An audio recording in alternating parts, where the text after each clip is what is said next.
So I'm Marc Weber of the Computer History Museum, and I'm here on September 20th, 2019, with my colleague David Brock, and we are doing an oral history with networking pioneer Judy Estrin. And thank you so much for doing this. It's my pleasure.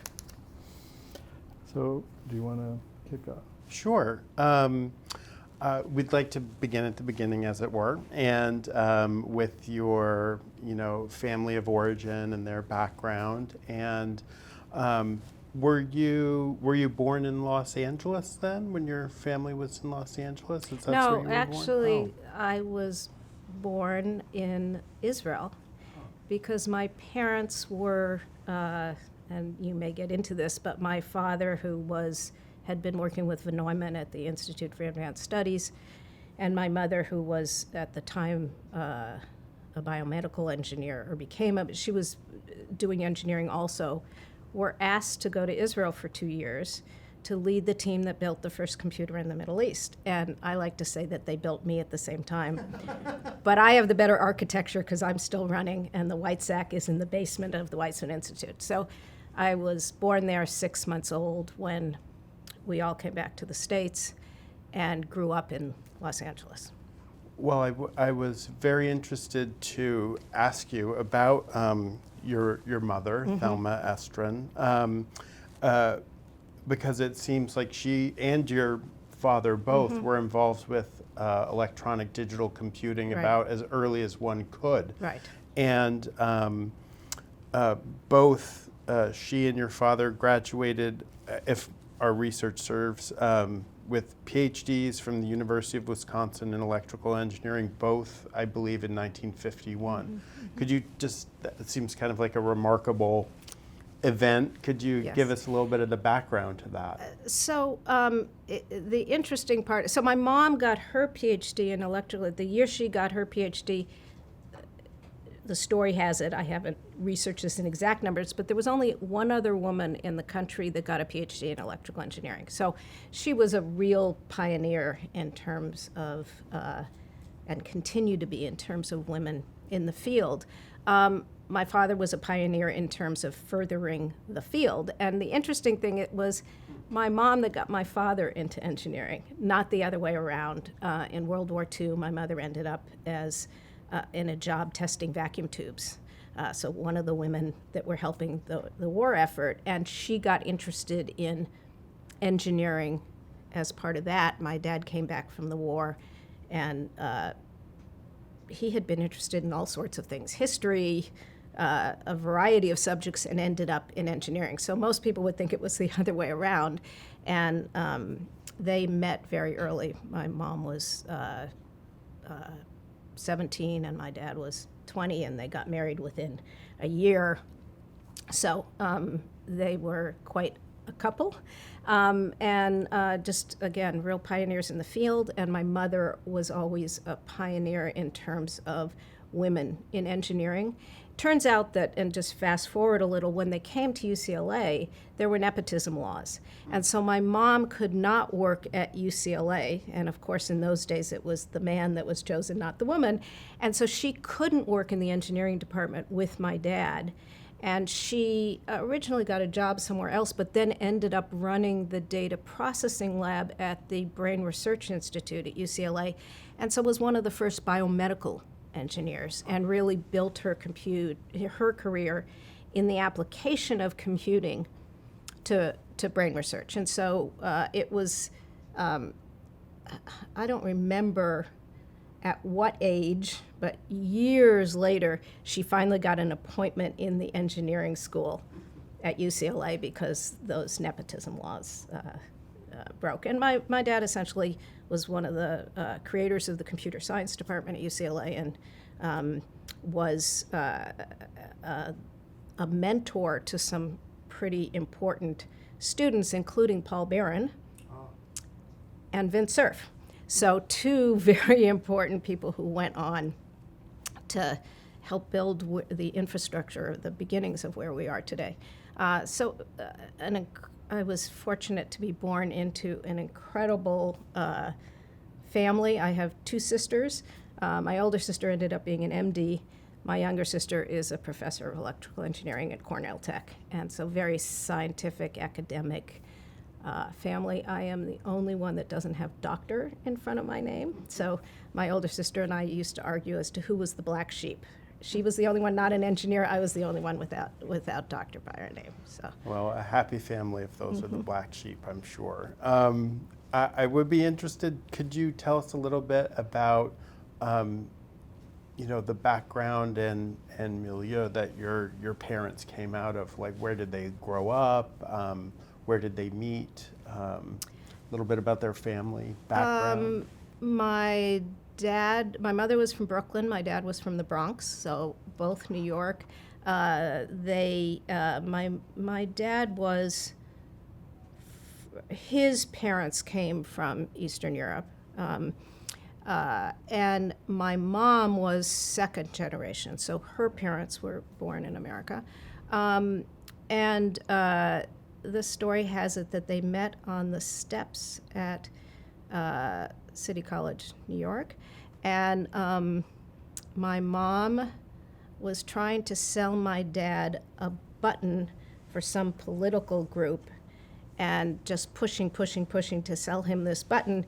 He didn't tell her that he ran that group. And so that's how they met. And I think he didn't tell her because he was enjoying that she was trying to sell him that. What kind of political group? Very, very liberal. Let me put it that way. I don't know exactly, but it was very liberal. And could you tell us a little bit about the story of, how they both got into computing and participated in that computing project in Israel? Your understanding of the story around that. Well, they went to University of Wisconsin. They both pursued PhDs in electrical engineering. When they left, my mom had a much harder time finding a job than my dad. My dad went to the Institute for Advanced Studies. There was a professor of an applied mathematician from the Weizmann Institute, whose name was Chaim Pekaris, who was visiting the Institute for Advanced Studies. And Einstein was involved either on the board or some way with the Weizmann Institute, so there was some connection there. And Pekaris saw this very beginnings of a computer, and he said, I want one of those.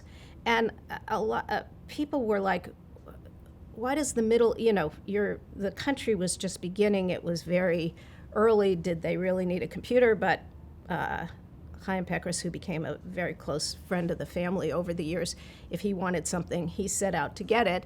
And so he, I guess, got the funding, had met my dad and asked my dad to come, and because my mom was also a PhD in electrical engineering, they went and she was on that team. Right. And was it sort of immediately then to UCLA from Israel, or? I'm not gonna remember. They came back pretty quickly. Then they ended up. He ended up at UCLA. Again, my mom did not. She, I think, taught at a college in LA. I'm drawing a blank on where, in the interim until she moved to the data processing lab. But as I was growing up, it was at UCLA, and they were both in those jobs. Right. And so growing up, I imagine the campus is a big part of your experience growing up. And was your parents' involvement with computing a big part of your growing up? Could you paint us a picture of how that was? Yeah, I mean, in multiple ways. So where we lived was across the street from the administration building at UCLA. So literally the campus was my playground. When I was in middle school, that's where we went bowling, or that's where we hung out. So Westwood and the campus was very much part of our growing up. My parents were just passionate about their work. So it wasn't just that, you think about workaholics and parents who are always working. They it wasn't just always, they were really passionate about what they did. And so we grew up in an environment that we took it for granted that work was going to be your passion, that they were going to be intertwined in a very positive way. Our house was always filled with their students and faculty, and so there was a very it was very much part of our lives. Every summer we would go to Europe, and usually it was because at the time there was a big computer conference every summer, and it moved around in different locations. And so whatever that conference was, we'd go there. So whether it was in Edinburgh or Ljubljana or different places. So we were exposed to all of these wonderful trips and traveling, and they would usually build a summer around it where we'd go to the conference, we'd spend a month in Israel, we would travel somewhere. And so our lives were very intertwined with that. I used to say that at the dinner table, it was never what did you do today, it was what did you learn today. So our parents we were seeped in that environment. When I was I think it was just beginning high school, my dad brought home some Fortran tapes. It was a video learning, these big tapes to learn Fortran. And I think I was the only one of the three of us who was willing to watch them. And so that was my first exposure to computer languages, because I watched it. My older sister quickly decided she was not going to go into computer science or math, but still science-oriented. My younger sister ended up going into engineering. I was, when I was growing up, I always was very good in math and mechanical types of things. When I did the guidance tests, I ranked 30% on verbal and 99th percentile in math and mathematical and mechanical. And I loved fixing things. A silly story, but when we traveled, if someone broke a zipper, I was always the one that would figure out how it fit together and how to put it together. So my interest in, I used to talk about math, but it wasn't so much the abstract number part of math, it was the problem solving, which then naturally led into an interest in computer science. And it was very clear to me by the time when I went to school that I didn't think, do I want to do something else? It was clear to me that I had the exposure to it, and that's what I would do. And did you like puzzles? I did. I always liked puzzles. My dad liked puzzles. But for you, biology was not, because you got plenty of that through your mother, I assume, that was not as interesting. No. And I ended up, this is a place where I look back and realized how I wish I had done more, is I was extreme in my focus on computer and technology, and did not balance out my education in humanities. And I came back to it later, and we can talk about that later, but I realize now how the industry, how you can get focused on seeing things in terms of ones and zeros and technology. My dad used to leave me notes in flowchart form. So if he wanted to tell me I should do something, it's like if, then, else. And so, now people think about growing up with computers as a natural thing, because of course you grow up with computers. In those days, there weren't very many second generation computer scientists. And yeah, which actually, you talked about the video, but when did you first get exposed to a computer yourself? Not until I went to UCLA, and I was young when I went to UCLA. I was exposed until actually using it. I was 16 when I started UCLA, and one of the early classes I took what was, there still was no computer science department. It was math, computer science. And there was, CS10, which was your basic exposure, and then CS20 was your hardcore programming, your first programming class. But in that class, the way we interacted was punch cards, submitting them, you'd get it back. And one of the favorite stories I tell about the lessons my father taught me is that I was working on this program, and I came home one morning. I'd been up all night. I was in tears because I just kept getting abnormal endings. And the turnaround time was forever. It wasn't instantaneous. And I just was overwhelmed. And my dad sat me down and said, when it's overwhelming, break the problem into pieces and look at the pieces and remember how they all fit together. So it's not just the pieces individually. And that's how, when you just keep you keep kind of failing, don't keep going at it the same way, but take a step back, break it into pieces while remembering how they all fit together. And so that was, I remember that early on, and I, in the end, my focus has always been, and my interest has actually always been more on systems. And I think in terms of systems as opposed to just pieces.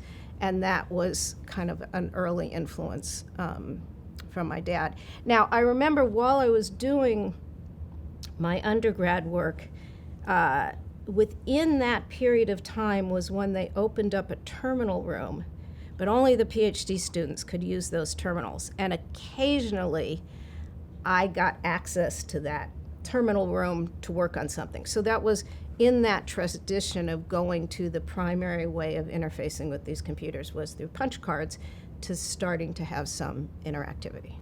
So as a child, you probably saw the computers, but there was no interaction. Right. I mean, you had seen the big room. I'm sure your parents took you yeah. when you were very little. Absolutely. But there was no way to interact except to... No. Yeah. And my Give them dad time. at one point, I think I was in high school. At one point, my dad decided as a hobby to invent games.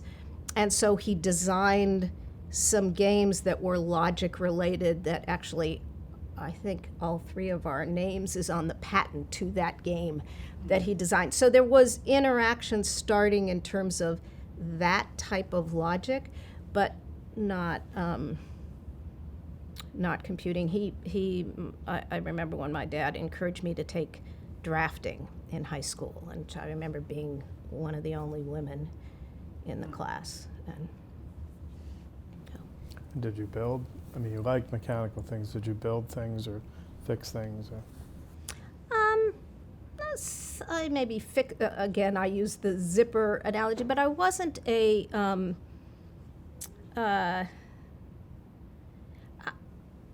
when I kind of think about hobbies, I was always very social. So although a lot of people who are kind of very focused on computing, it's about the machine.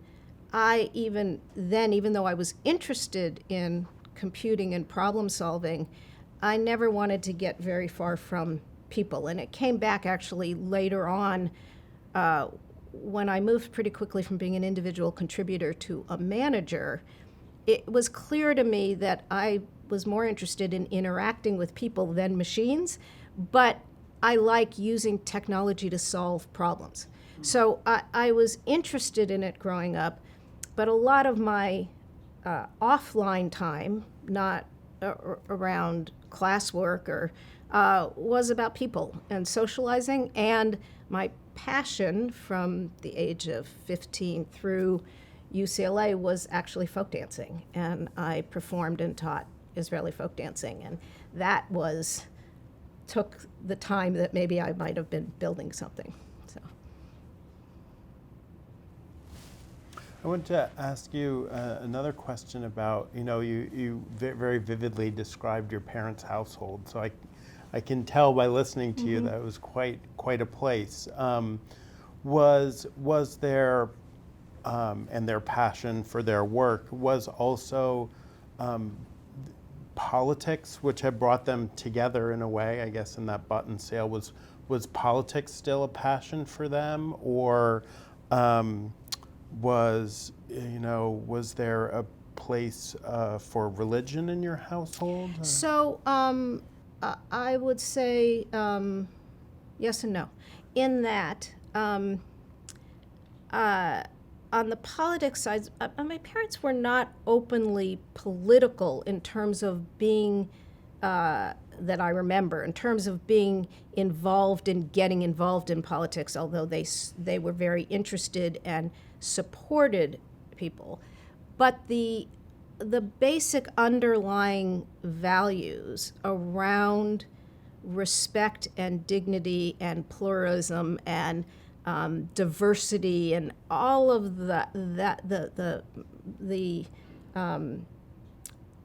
there was an atmosphere that was very interesting. I was talking to somebody about not being highly religious, and they said, but you come across as very moral. And yes, the values of ethics and treating people, doing the right things, and really caring about the world and not just what you were doing, were just in everything my parents did. And so that the way I probably carry around my parents, and especially my father, more than anything, is being respectful, just treating people in the right way, is just very, very core to how all three of us grew up and entered the world. So although that isn't a specific political ideology, it's the basis of what politics and ideology should be, or informs it. On the religious side, very not religious, but cultural. And so both my parents and we are all Jewish. Because of the affiliation with Israel, it again was not dogmatic religious per se, but a cultural connection with values that carry through, again, with pluralism and learning and questioning in a way. So it's hard to say that religion didn't play a role in our life, but it's a foundational cultural religion. We did not attend. We celebrated holidays as from a family and a tradition perspective, not from a dogmatic religious perspective. I think my mom would have said she was an atheist, and I think my dad would have said he was agnostic. So, now the other religion or ideology was science, and so a belief in discovery and science and scientific theory was through everything that we did.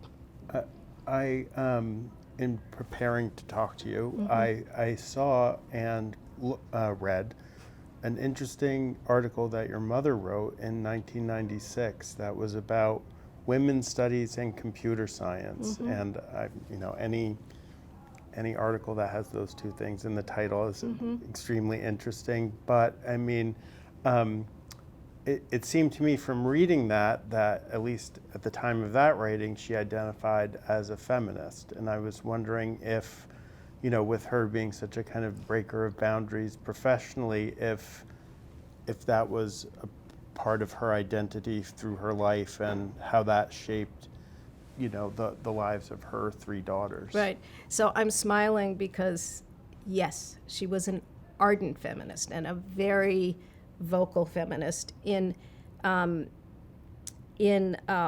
of the positive ways, in that she also was, one of her causes was about encouraging more women in into engineering. She was very involved in the Society of Women Engineers, and then got involved in women's studies and computer science. And that was something that was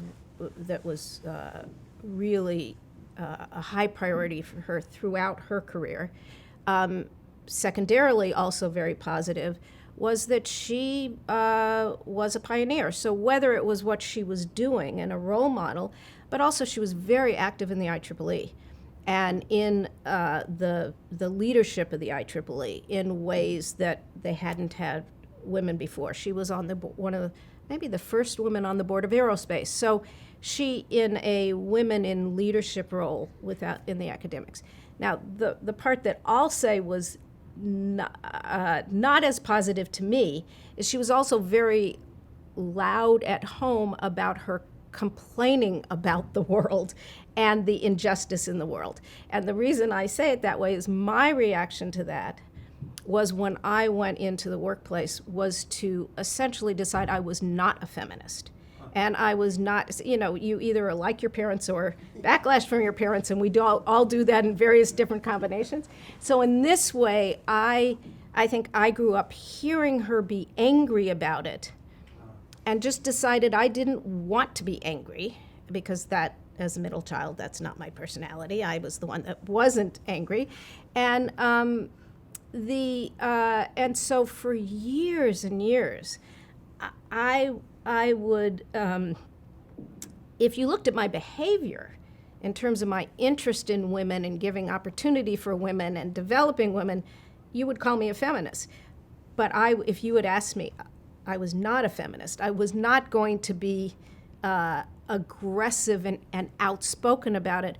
I was going to prove that women were as good as men. I was just going to work and do my job and prove that I could do it. So it was an interesting question because it did mold me and it took me a long time before I was able to kind of look back and say, wait a minute, I did get, there were these cases where it was not pleasant and I was discriminated against.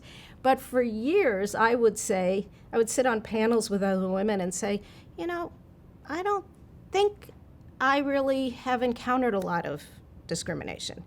And then later, looking back, I was able to point to things and say, oh, well, that actually was that.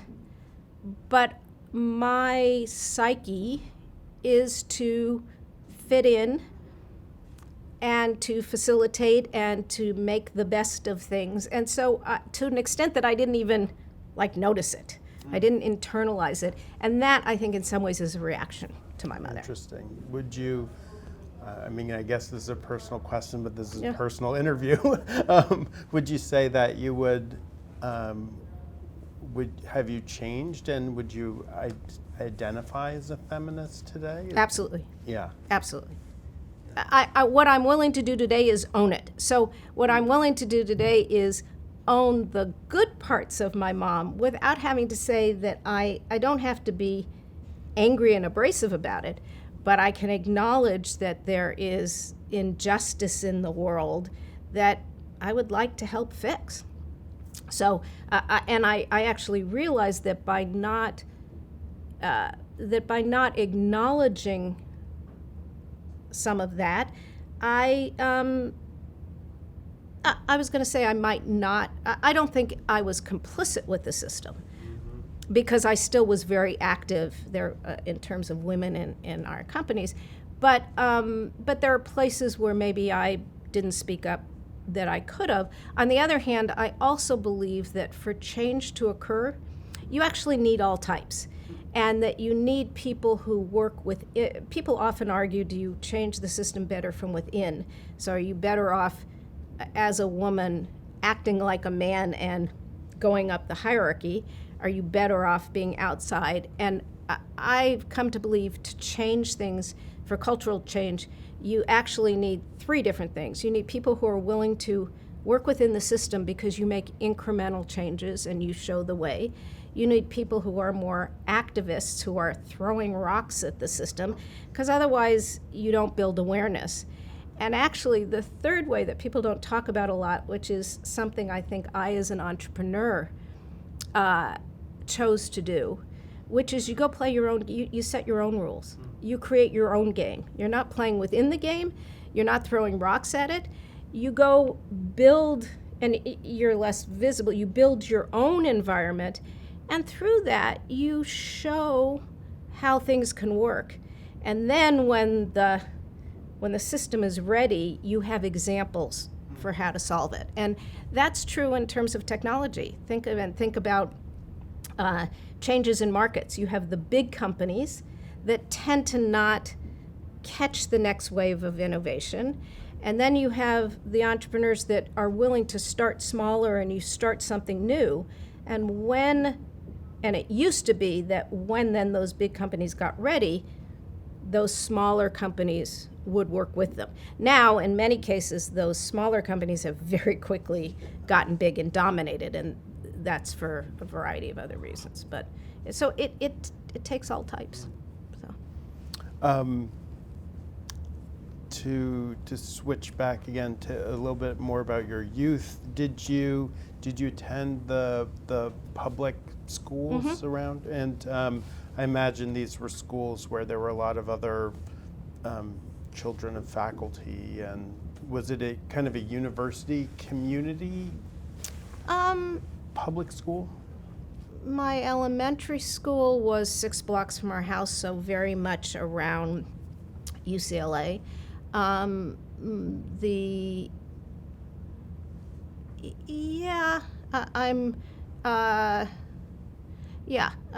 junior high school also, and then the high school got a bit more diverse, but it's still West Los Angeles and was a affluent neighborhood.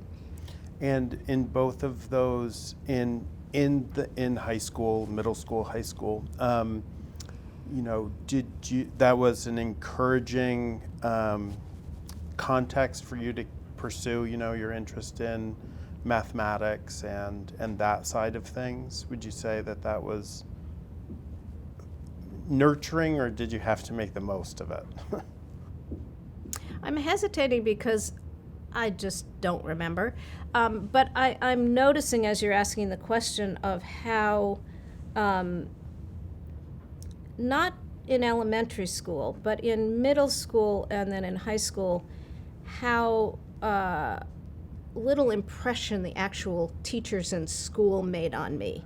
And I was always a very good student, but I think the influences that formed me, maybe because I had such a strong family environment, that those values and sense of learning were more instrumental in my memories of it than the actual classes. And again, I was a good girl and always did what I needed to excel in school, but it's not a driving part of my memories. Got it. Other than the friends, than the social part of it. And what did you want to be when you grew up? I wasn't one of those kids that thought about what I wanted to be when I grew up. I think probably at one point, I think I assumed that I would go into engineering or go into science because that's what we did in our family, and I was good and I liked it. If I had had a little bit of a dream when I was in high school, it was that I would have loved to have been a dancer, but I knew I wouldn't be a dancer. It was like, first of all, in our family, I never would have pursued that. But second of all, it's not like I was a serious, it was something I just loved and was passionate about. But I think, and actually until I was at Zilog, my plan was to, after I did my schooling, was to move to Israel and be an engineer. So I never had a plan or aspirations to be something or somebody. Which were your high school years? Was this in the early 70s? No. When I was- started UCLA in 71. Okay. So how was the whole, cultural revolution of that period, the Vietnam War? Yeah, so how did I was a that little impact young you? for what I can remember, and I have some friends who were in the middle of that. Yeah. That I remember that I was just a little bit Oh, before. because you were 16. Yes. Yeah. So I remember sitting on our steps at home, listening to the demonstrations in front of the administration building at UCLA. But I was still in high school at the time. Okay. And I was not politically active. So personally, that wasn't something that I was really involved in. One thing that I'd like to ask is that, for many people who didn't have the benefit of this, household that was steeped in computing, many people who later went on to participate in computing had their first kind of connection to it through literature, through science fiction. And I wondered if that played into your world at all. No. No. I think the first time I read science fiction was that Bill was a science fiction, loved science fiction, and got me to read science fiction. Okay. I loved to read as a kid, but not science fiction. What were you reading? I think if I remember, I think novels, but not necessarily science fiction. Right. And you're a bit young for the political stuff, but I mean the counterculture was it's starting to hit. Not at country. all. I just, whether it was because of the involvement with dancing, or because, again, I grew up as the good girl, don't break the rules. I was just not at all part of that, aware that I had friends that went on to get it, but I was always very within, in that way, I always was very within the system. I mean, that I can remember at UCLA cutting a class and being petrified that I was going to run into my parents on campus, because they were both professors there, and that they would know that I cut a class. I was in college. Most people go to college to build a new identity and to break the rules. I was still, again, I was young, but I chose to still live at home while I was in college in UCLA. I didn't leave home till I went to Stanford for my master's. So I was still very, I basically was someone who followed the rules. Well, could you, we talked a little bit about some of your experiences as an undergraduate at UCLA. Well, did you look at any other schools?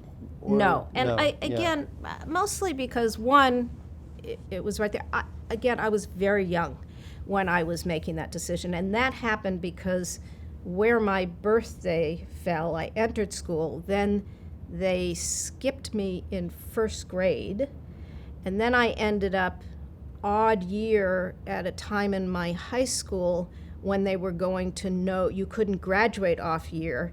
And so they said to me, I was in 10th, that was high school at that point was 10 through 12, that I had two choices. I could get out of high school in 2.5 years, or I could do 3.5 years. And so I chose to do 2.5 years. So between where my birthday fell, skipping in class, and then essentially accelerating the high school years, I ended up very young when I went into UCLA. Right. And so I didn't, my social sphere, I didn't feel the need to leave home. One fun story about in my first year in 1972, so it was my first full year of UCLA, my older sister was already away at school. My parents and my younger sister went to the Weizmann Institute, which my dad, they continued to go back there on sabbaticals for about 6 months. And so I joined them for part of it, but for about 3 months I was still taking classes, and they leased our house to Vint Cerf. So I shared the house with Vint and his wife during that period of time. And that was how you first got to Well, I got to know him. The reason they leased the house to him is because he was my dad's student. So I got to know him, or he'll say he got to know me, because I didn't know I was going to end up being his student, where he was going to be, how interested I was going to be at the time. But, we essentially lived in the same home for 6 months, and Vint was very much part of, my dad had embraced, I think, all of his students, as did my mom. Vint, we had a special relationship. He was always very close to my family, and has stayed, because he ended up being my advisor. He's been on several of my company advisory boards. He has been on advisory boards and various interactions with my older sister, and so there's just a lot of connectivity there. And how about Steve Crocker, who I guess Vint went to high school with, right? Yeah, so intersected all through the years, but not as tightly connected as the Vint relationship. And Danny Cohen, you probably knew, Yeah, of but course. he was He over was at very- ISI pretty. Yeah, he was but he and my sister Deborah were very, very close. So I knew Danny. She was very close to Danny, and actually their kids played together. So it's sad to lose him. Yeah, we had the memorial here. Yeah. And Len Kleinrock, I assume you knew through that crowd. Yes. So Len was a professor and I was going to bring that up in the computer science department at that time. And I remember taking Len's class on, I think it was called stochastic processes, was one of the classes that I loved. At the time, and I ended up doing some reading about ARPANET. At the time being when? So this is, We're talking about 73. so you were at the very beginning of your undergrad? No. I was there from 71 to 75. Right, okay. And so within that time, maybe 74, maybe is when I took the class. And I also read some papers about the ARPANET, and I was starting to think about what was I most interested in within computer science. And the two things that I found myself most interested in was the networking work and database work. And I kind of thought at some point that I would end up in one of those two areas. And did you try the ARPANET out early on?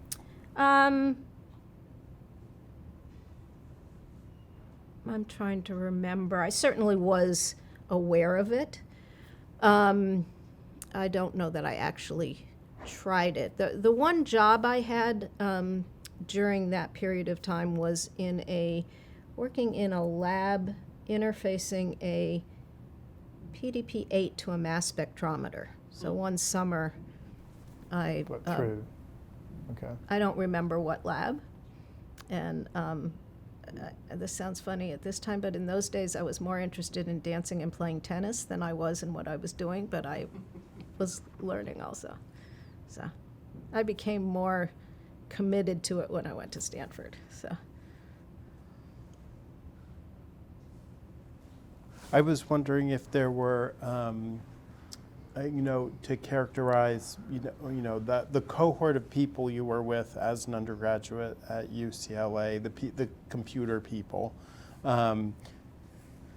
Nowadays computer science is, a dominant major in all these places. How was it then? What was that group like?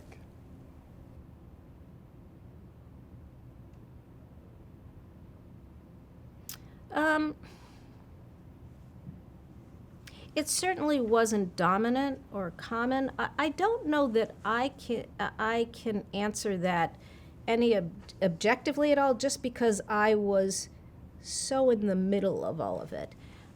Most of the people that I interacted with at the time were actually PhD students in computer science.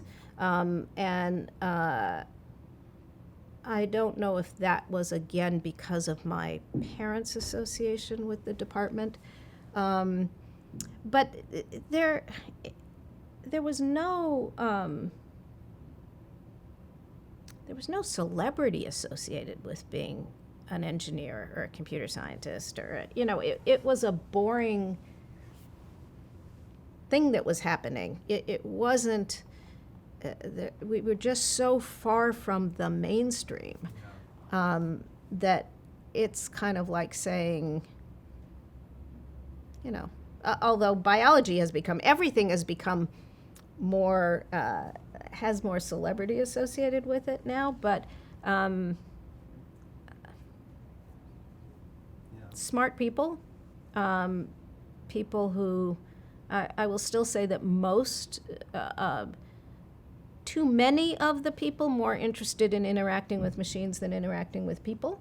And one of the things we as an industry always need to make sure is that we have the right balance between machines and humanity. And when we worship machines over, when we think machines will always do a better job than humans, we lose some of our humanity. So that's a tension, but at the time, it was so early that and that's at least some of the people you're talking about are very social people. It's not like they were, Vint and Len and Danny, these are not absolutely. people that are... And so, but I think there may be a reason why we're calling out names of the people who ended up leading in certain areas and being the most outspoken, and that's why we remember their names in terms of with all of these people, there were lots of people around them. But that is true. And the names we've talked about, for the most part, do remember that balance. And maybe this is another case of it was more so then that balance was there, and that's one of the cultural shifts in the Valley that we've moved even further. And it could be because a lot of the people in those days, and now that I'm thinking about this more, a lot of the people in computer science in those days started out in physics, started out in music or the arts or other things, and came to computer science, as opposed to when you at a very early age are in front of a computer. It molds you.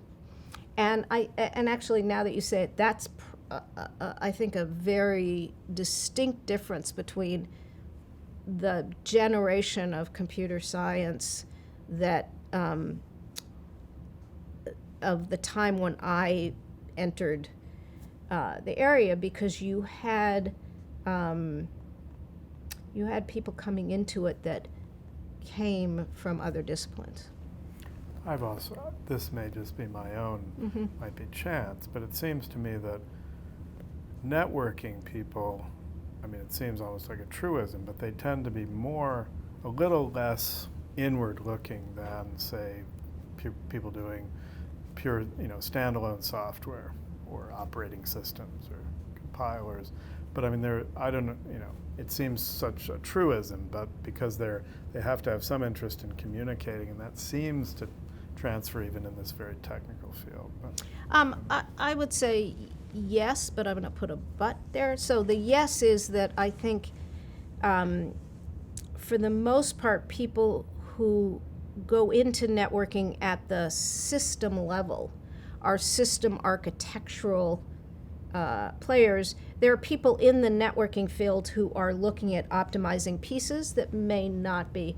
The but part of it is that today's environment of people who are thought of as network people, i.e. social network, and connecting, I'm not sure are really into deep connections, and there's almost a flattening of that connectivity. So we can get to that at the end if you want to talk about some of the shifts, but there is a type of networking that really does care about people and the systems and the nuance of it. And then there's a type of networking and network effects, which is about connecting for connecting's sake and scale and bigger, that loses some of that. Well, maybe we could talk about, I guess we spoke a little bit about before the idea of being an engineer and moving to Israel. At some point that changes to, I'm going to go up to Stanford and continue my education. How does your decision to go up to Stanford come into the picture? So that notion of I would eventually move to Israel, again, partly because of the environment I grew up in, was post-education. And education in my family meant actually PhD, and I broke it by only getting my master's and by deciding to do a master's program as opposed to a master's going to a PhD. But there was no question that I was going to, the same way today often people will say, of course I'm going to do secondary or college education. It meant more than just a 4-year because of the environment I grew up in. And so for me, it was when I went to apply to school, and I realized I'm coming across as I don't care about any of the learning part. I did, and I loved computers, and I ended up going and doing these things. But when I came to, I knew I was ready to leave home. I was ready to, I was getting to the age that I wanted to branch out. I don't like cold weather, and I love the sun. And so when I was looking at schools, it was like Stanford, Berkeley, University of Hawaii, or University of Florida. I mean, I just wasn't going to go any place that it got too cold. And so I decided to apply to Stanford, and Vint was at Stanford. And so and there was no computer science department at Stanford yet either. At that time, but there was a master's in EE computer science. Okay. And I applied to that program and came up to Silicon Valley and never left. I had a research, so as part of your master's, you had a kind of research assignment, and that was in Vint's group. And Vint was leading the team that was developing the TCP, it wasn't TCP IP, it was the TCP spec.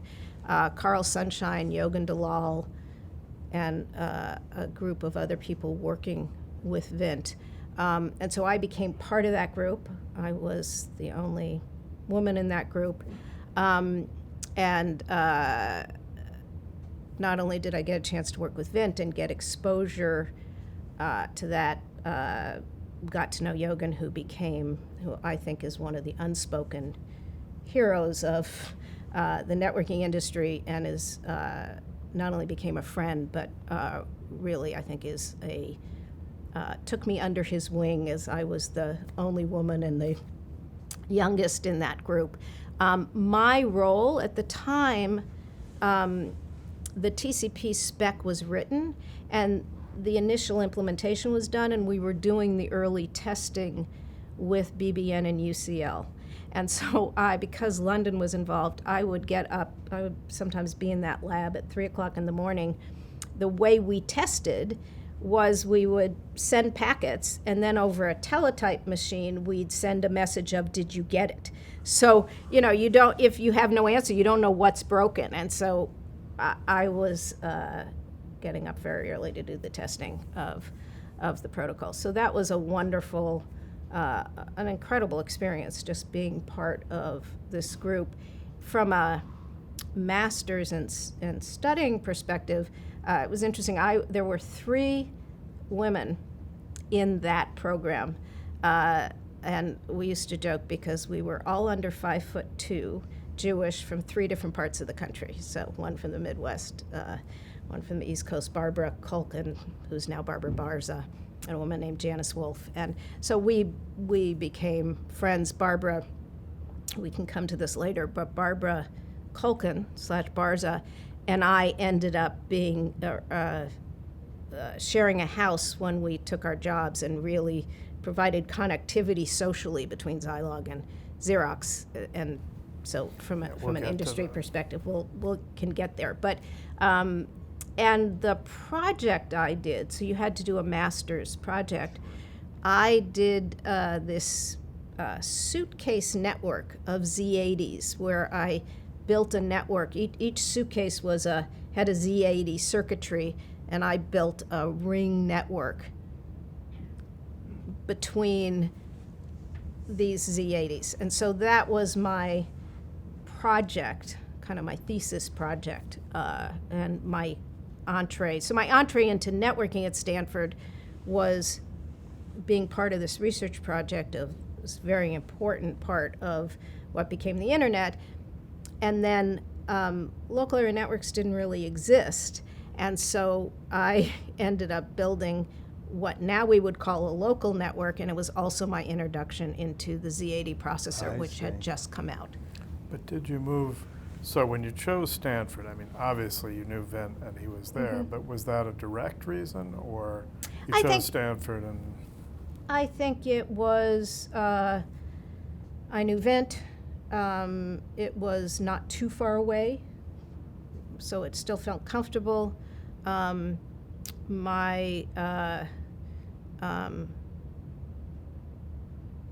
got a scholarship, and my parents had very good friends up here who had actually been with them at the University of Wisconsin.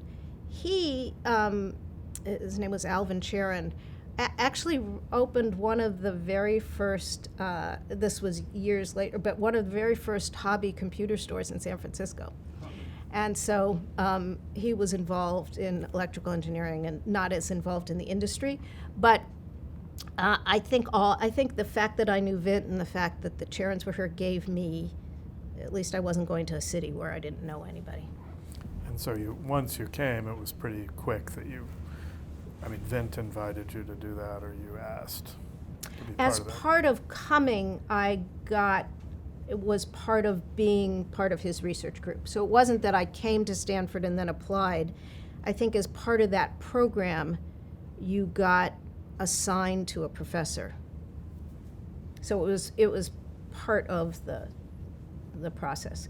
I was going to tell you one other story from that Stanford year, which just is about networking, and you may have read this somewhere. But so one of the seminars I took was Metcalf taught a networking seminar at Stanford, and not only was that my first introduction to CSMA CD networking, what became Ethernet, but my favorite story is that on my 21st birthday, we went out to lunch with Yogan, John Schock, Bob Metcalf. It was my 21st birthday, so we had some wine and then had his seminar afterwards. And I can remember sitting in the back of the room with John Schock and Yogan, and there was a little heckling, and the only thing, I think John was a little loosened up. I don't remember exactly what we said, but luckily Metcalf had been at lunch with us, and so he knew that, and I think that was the first time he presented his Ethernet work in that seminar. So it's I find those two things are And in my memory. Is that when, I think both John and Dave Boggs have told me about, that's when the park people couldn't say, of course, how much they were already doing, but that they were... Right, so this is 75, so. And then by 76, so my master's was a 1 year. But I mean, is this where they were saying, they were kind of guiding the conversation but couldn't say how much they'd already Yeah, done? it was very early on. And it was very early on in their work. So I think it further developed, and by 76, they were making very rapid progress. But yes, when I interviewed to go to Zilog, so when I finished at Stanford and started to think about where I was going to go work, and I wasn't, in my mind was I'm going to work some here. Again, I noticed I keep putting off moving, but I still in my mind thought I was going to move, but wanted to get some work experience. And I interviewed at HP and at Intel and at Xerox. I interviewed with Liddell at Xerox PARC and Xerox, the Star work. They were just beginning to think about it. And a very close friend of my father's was Marty Graham at Berkeley. And Marty told me that some of the smartest people he knew were at this little company named Zilog. There were only 50 people there. And that I should talk to Charlie Bass, who was a guest professor at Stanford and an executive at Zilog. And not on my radar, I had used the Z80, and so when he said Zilog, I was like, oh, they make this processor. And so I ended up talking to Charlie and deciding to go to this little company because that's where the smart people were, which was fundamental in my career decisions, because up until then, it was never in my imagination that I would be an entrepreneur, or that I didn't have a plan of what I was going to do. And so that decision ended up fundamentally determining kind of what my career path was.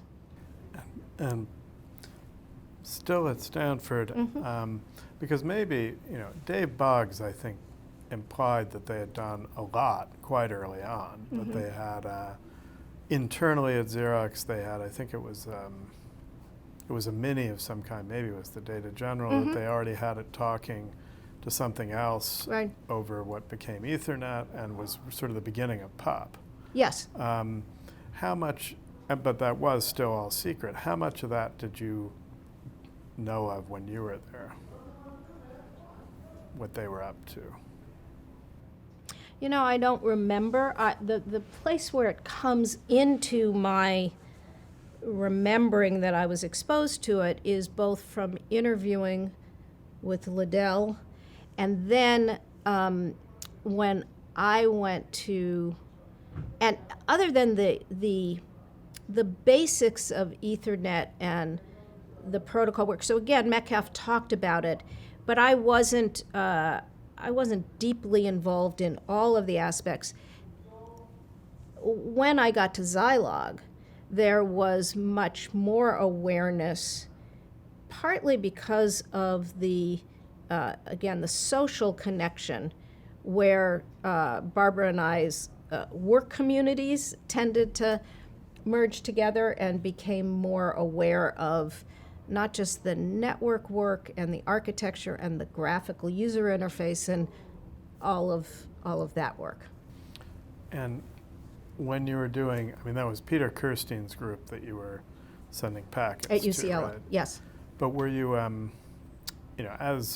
how aware were you, if at all, of, the Donald Davies and the NPL work, CICAD with Louis Pouzin and the whole international networking group, or was that?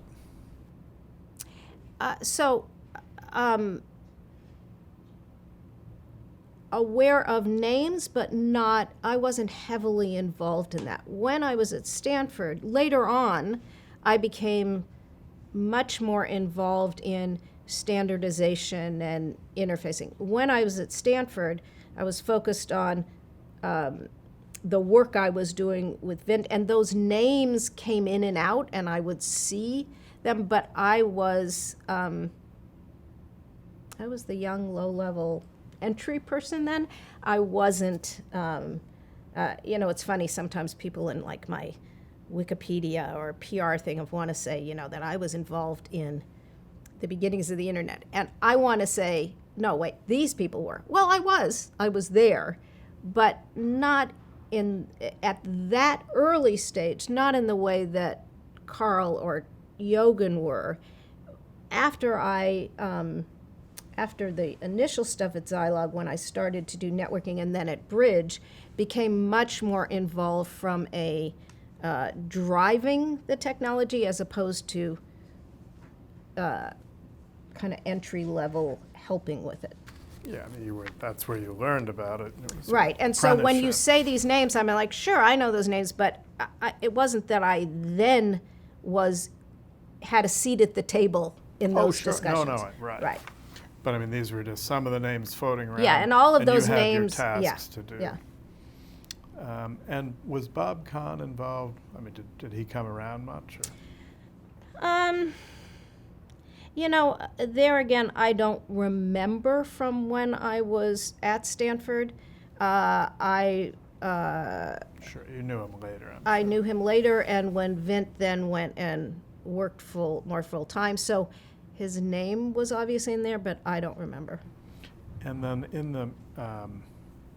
you were also in a small group meeting that Vint hosted with his, his direct research assistants, right? That was separate from Metcalf's class. And you talked about being in with Ron Crane as well. So it's not so much me. When the team that I joined, Yogan was doing his TCP. Carl Sunshine, Yogan, Ron Crane was there. There was 3 or 4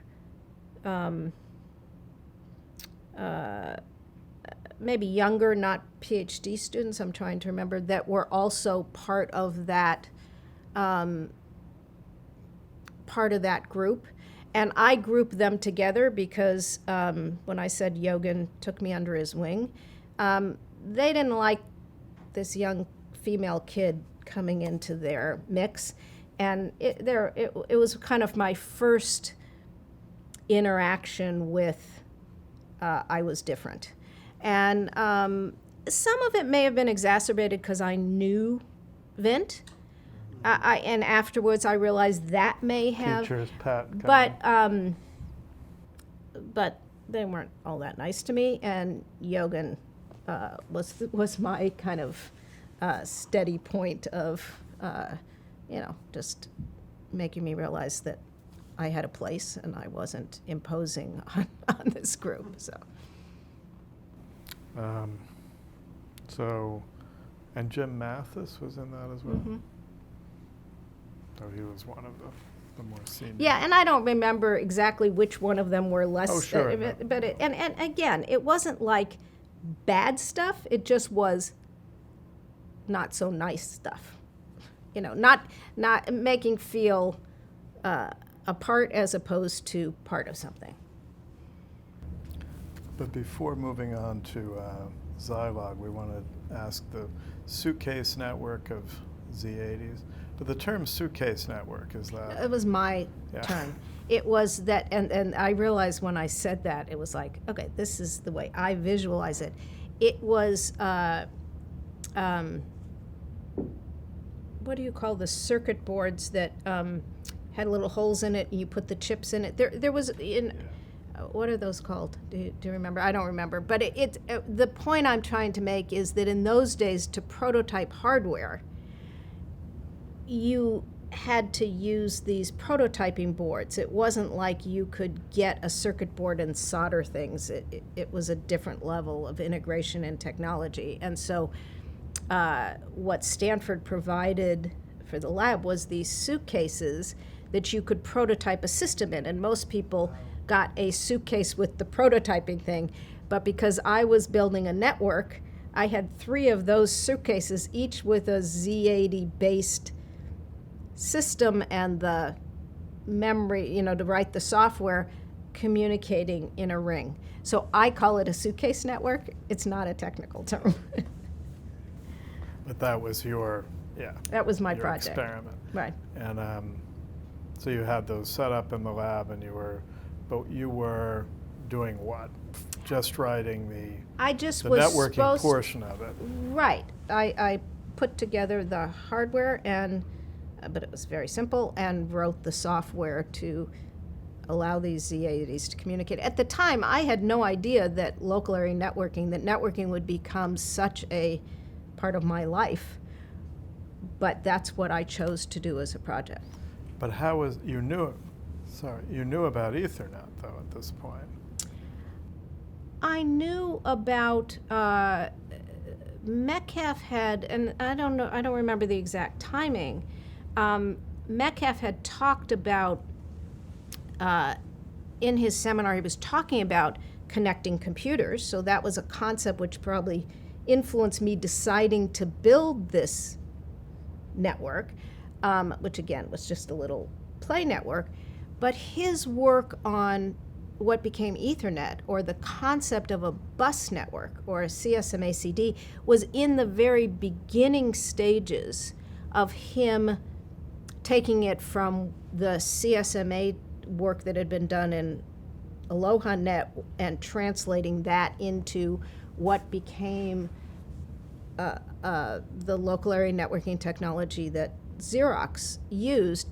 Now, whether or not it was further along there than I knew, I wasn't involved in that. And so the way in which people connected things in those days was point to point or ring. So a ring network is essentially an extension of multiple point to points, which is this computer is connected to this computer. It was prior to it being more common to interconnect the computers onto a bus, and the whole concept of sharing that with, which was the contribution of the CSMA-CD technology. Did that answer your question? So what? And so my work on that was more focused on what was the protocol, once you connected these things, what was the protocol by which you transmitted the information between these CADs? That was what I was doing. And it wasn't very sophisticated. I mean, what I was implementing was not very sophisticated. But you were trying for something simpler and faster than, say, TCP/IP. I mean, because right. that was still a wide area network. This was not a research project. It was a master's implementation project to demonstrate what I had learned. So this project was not about moving the discovery forward. It was about implementing concepts, and essentially the master's program, the whole idea of the project, it wasn't like a PhD thesis project. It wasn't so much original work, but a demonstration of the culmination of what you had learned. And so I don't remember exactly, but I believe that what I was doing was essentially implementing a packet protocol, but just a simple, what we now think of as a MAC layer protocol. It wasn't a layered protocol stack. I was just curious about, to the extent that you had any time outside of this this group and this laboratory, what was your life like, outside of work, if you will? Were you able to continue with folk dance? Or? I did not continue dancing when I came up north. I had a kind of a big group of friends, of which that's where, again, Barbara and I met there, and we had a group of friends mostly that were involved at Xerox and at Stanford in various areas of computer science. Barbara at the time had a boyfriend who was AI focused, so various areas of computer science. I was dating someone who I had known in LA, who was Israeli, who in the middle of it moved back to Israel, and we broke up. So I still had a connection to that continuity, but not, I wasn't folk dancing at the time. And that's when did you start living with Barbara? Still at Stanford? Not when we were at Stanford. It was when we both graduated, and she started at Xerox and I started at Zilog, is when we got our we moved into the first house we rented that we called House Beautiful, because it had just been featured in House Beautiful magazine. It was a place in Los Altos, but it had been remodeled, and so it was just it wasn't big, but it was interesting remodeling, and so we called that house beautiful. And and that's where I've referred to this before. We had like monthly parties. Do you remember the address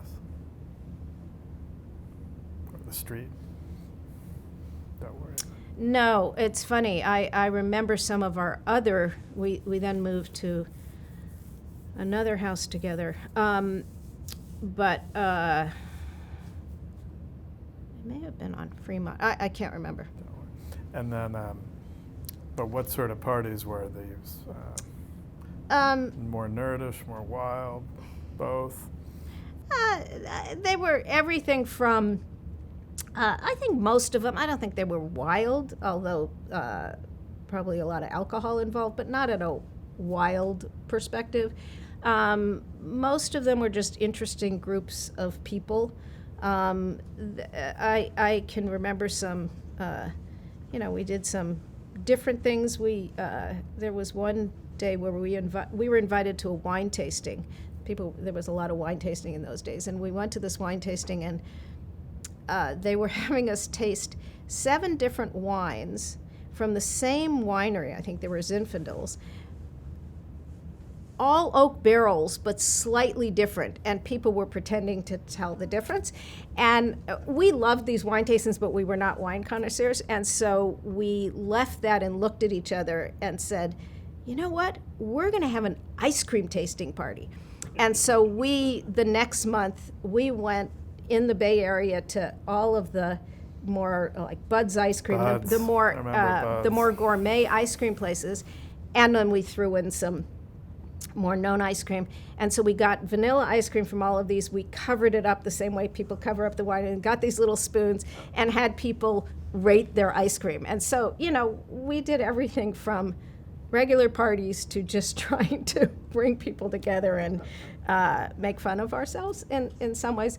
When we were at, one of the things at Zilog, one of the customs at Zilog, which is not uncommon, was on Wednesday nights, the group at Zilog would all go out for pizza and beer. And so sometimes some of the Xerox people would join that. The reason I'm telling this story is that one of those Wednesdays was my birthday.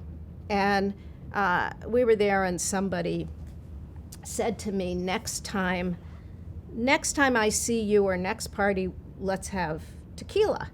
And, I had had a couple of glasses of wine. What he knew, what I didn't know, is I go home from that, and there was a surprise party for me there. So there were all of these people, and this guy comes with a bottle of tequila, which ended up, it was the night before my birthday. I remember spending my birthday the next day not feeling too well. So some of them had more alcohol, some of them were friendly, some of them, but it was a really good group of people that had passion for the industry. Mostly, again, kind of Xerox, Stanford, Zilog, and the Zilog Xerox were very heavy, fluid, and I can. What we were doing at Zilog in the very beginning morphed a little bit from the end. But another name that I'll just throw in here because since I was bringing the Wednesday nights when I was thinking about this, is through Charlie Bass, someone who used to come to these Wednesday night, people would call them beer bashes, but pizza and beer, was Gary Kildall. And that was in the days when he was doing CPM and before the whole IBM thing. And so it was kind of in to me, as I think about the story of the industry, that's one of the sad things, because of having intersected with his career at a time when he was in the upswing and in the kind of passionate, fun part of his career. So. And So he was coming all the way up from Monterey. He would come and he would, not all the time, but join us. And again, that came, I think he was friends with Charlie. And I mean, this was, because you described elsewhere in your interview how at Zilog, the group of you that were on systems were somewhat apart from the... So, finish the question. Well, shouldn't I? but I mean, were these parties with all of Zilog? No. Or with that building 3 or whatever? Right. So when I first, Charlie was hired, if you think of, when Zilog started, their main focus was the Z80 and building semiconductors as a spin out when Ralph and Federico and Shima left Intel. So it was a spin out to build a better microprocessor. They decided that they needed development systems to support their processor. So they created this development system group. Charlie, I don't know how Charlie made that decision, but Charlie came in to run the systems group, and he was interested in development systems, but he was also a broader thinker. So he assembled a team to think about pushing systems architecture forward, not just development systems that supported the chip group. So when I first came, for the first, I don't know, I want to say 9 months or something, the main focus and the culture within that group was about supporting Z80s. So I remember the initial thing I was doing was a prom programmer. So it was about, it was very much development system based. Charlie then built out that group with people who, again, thought more broadly. So Joe Kennedy, who had at Berkeley, ended up being my boss.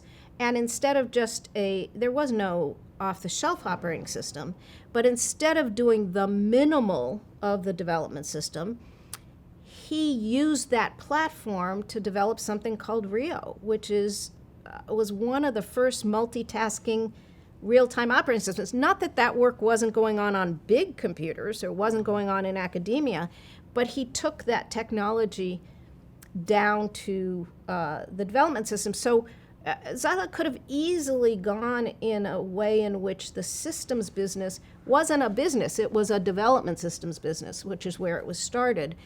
But the work we did there ended up being much broader and evolved from Rio, which was the operating system, to the networking work started as a way to connect with a large 5 megabyte, a large platter disk and share it amongst the development system. So this whole distributed architecture, which was influenced by stuff that was going on at Xerox, stuff that was going on in more the academic world.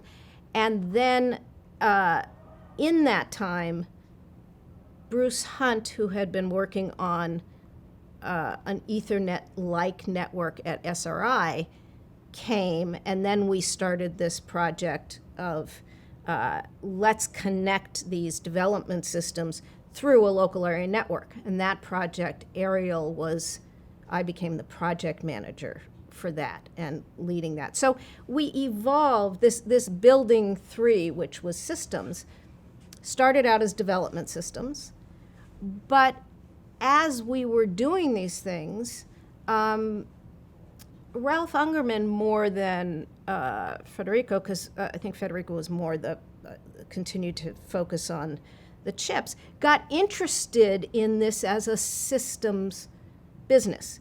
And Zilog started to expand, ended up taking, as part of that Exxon office system money, which ultimately led to Ralph then being thrown out. And so it's interesting how it was an interesting look at how that business evolved. Now, I came in when it was still a development system, and I think I joined maybe a month before Joe Kennedy.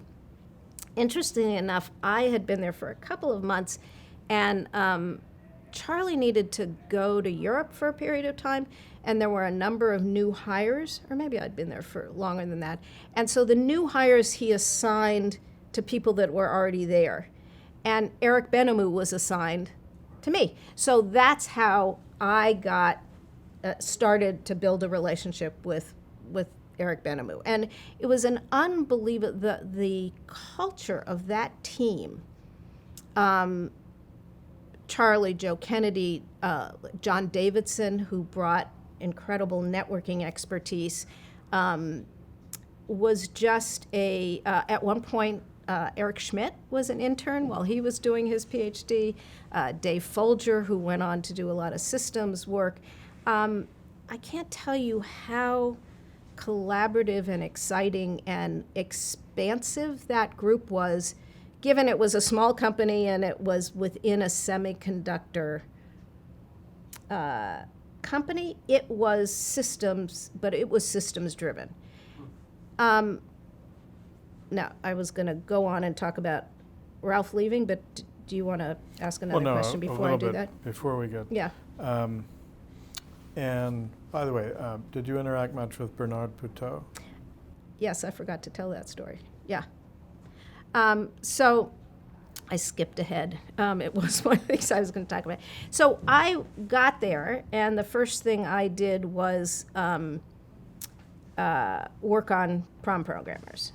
And then about a year in, Charlie asked me to be on assignment, kind of matrix, work with Bernard Puteaux and Roger Batisher on the instruction set for the Z8000. Then again later the Z8. And so the Z8000 was already was being designed, and the basic instruction set was there for the Z8000. But what Charlie wanted to do was think about whether we should, how do you think about instruction sets from a software perspective? In those days, that was not a question everybody asked. And so he asked me to look at the instruction set and propose whether there was an instruction they could implement that would make software easier. And so actually, I proposed a compare string instruction that got put in the Z8000. And so that was my initial work with Bernard. And then when the Z8 was being done, they asked me to do a first pass at an instruction set. And again, we then iterated between Bernard and Roger. And but so yeah, I worked pretty closely with Bernard on that. And what was he like to work with? Very smart, very stubborn. To be honest, like to take credit for my work, but at the time I saw him as somebody to learn from. And, you know, again, he was one of those people that kind of did it naturally, not out of trying to be mean to somebody. But he wasn't easy to work with. I think I prided myself on being able to work with anybody, so I got the most out of it, but incredibly smart. And I guess from the interview you did years ago with Jim Pelkey, what was it? Manny was upset because the people in your building were guys without shirts and shoes and sleeping under desks and all sorts of. So again, our culture was very much a systems business, and so when you went from any of the other buildings into System 3, you would see beanbag chairs. You would see, which Xerox originated. You would see Joe Kennedy loved to walk around without a shirt. You know, he was a grown-up beach person. And he was a manager. And he was the manager. When people worked all night, there was, I'm trying to remember who it was, I'm drawing a blank on his name, that would just go to sleep under his desk. And you'd come in the morning, he'd be there. So none of us thought anything of it because we came from a more systems-oriented culture. Now, there was a point at which, again, Exxon Office Systems, Ralph and Frederick took money from Exxon Office Systems. Because of the expansion, they were probably taking more and more money. So Exxon Office Systems really was driving the strategy. I wasn't in the boardroom. I don't know what happened, but there was a disagreement between Ralph and Exxon Office Systems. Ralph left, and they brought Manny Fernandez in to run it. And Manny had never been part of the systems business. He had been part of the semiconductor industry. And I heard this from Bill later. I mean, I remember when he came over to the building, but the story has it. And he came in, and then he brought Bill Carrico in as his strategy, to help with the strategy. And so I guess he walked over to the building for the first time and ended up going home for the day because he was just like, what have I done? What have I gotten involved in? Because in those days, you know, again, today it doesn't seem like anything because startup culture is a normal thing. But in those days, it's kind of a metaphor for the difference between the systems business and the semiconductor business, and a transition in cultures. And what was Federico like? I mean, how much did you interact with him? I interacted with him. I interacted more in those early days, again, because Ralph took more of an interest in the systems business. And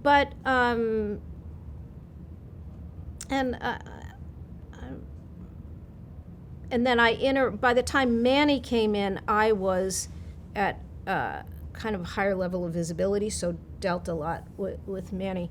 I just remember Federico is very smart, very focused on what he wanted to do. I'm not sure I have more nuance than that. And he was, again, more focused on the semiconductor part.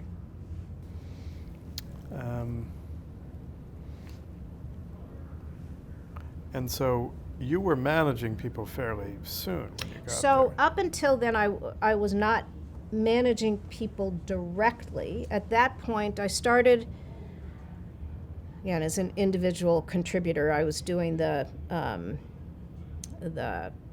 prom program, Rio stuff, the instruction stat. And then when we decided to start the aerial program, I became the kind of project man. I was matrix managing the engineers on that. And I vaguely remember that John Davidson, I think, was directly managing those engineers, and I was matrix managing them, because I remember him saying at one point that he didn't like the administrative parts of managing, and he used to say that he found himself hiring wastebaskets and purchasing people, meaning he was always using the wrong forms. But that was an expression that he used, which was his way of saying he really didn't want to deal with the administrative stuff. But he was this was again before, Bill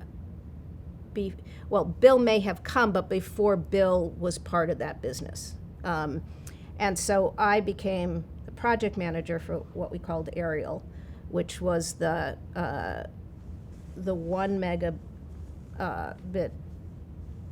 LAN connecting the MCZ development systems.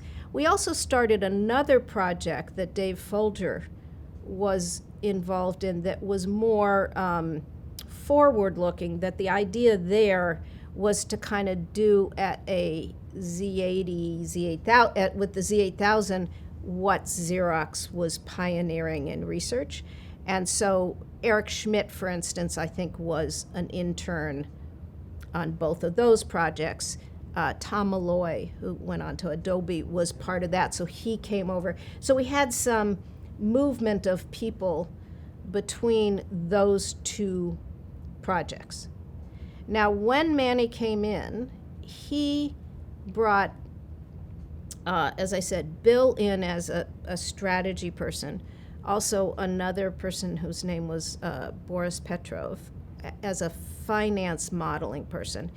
And they were assigned, and this is how the first time I met Bill was, let me back up 1 minute, which is that Manny had also brought in a new head of sales for development systems and all of sales, whose name was Bill Sweet, and a marketing guy for development systems whose name was Bill Hesley. And then came Bill Carrico. So all of a sudden, with Manny came these Bills. And you need to understand that I, at the time, was an engineer's engineer, meaning I believed in the technology. I thought that anything in marketing and sales was a necessary evil. I just was a technologist. So I get a phone call from Bill asking me if he could come meet with me to talk about what I was doing on Ariel and talk about the market, because he's supposed to be helping to formulate. I had been in a meeting or two with Bill Sweet and Bill Hesley and already knew I had no time for them, but I agreed to have the meeting thinking it was Bill Hesley, and over comes Bill Carrico. And so we joke about how he some number of years later is like, I can't believe that you thought I was Bill Hesley. And that was where we first met. And we worked together on trying to figure out how to position, what to do with these technologies that we were working on.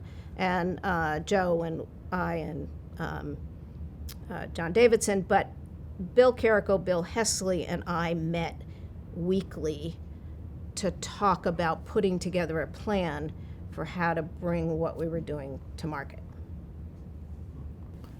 And Bill Carrico, you felt that you liked his approach better in terms of how to market it.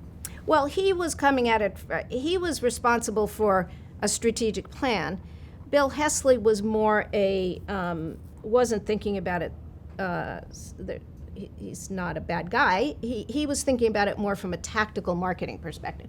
So for instance, as we were going through this process, Bill Hesley was adamant that he didn't want to call it a LAN. He wanted to just call this a development system that happened to have this network. And I kept saying to him, no, this is something. This is going to be a market. This is going, because I already knew what others were doing.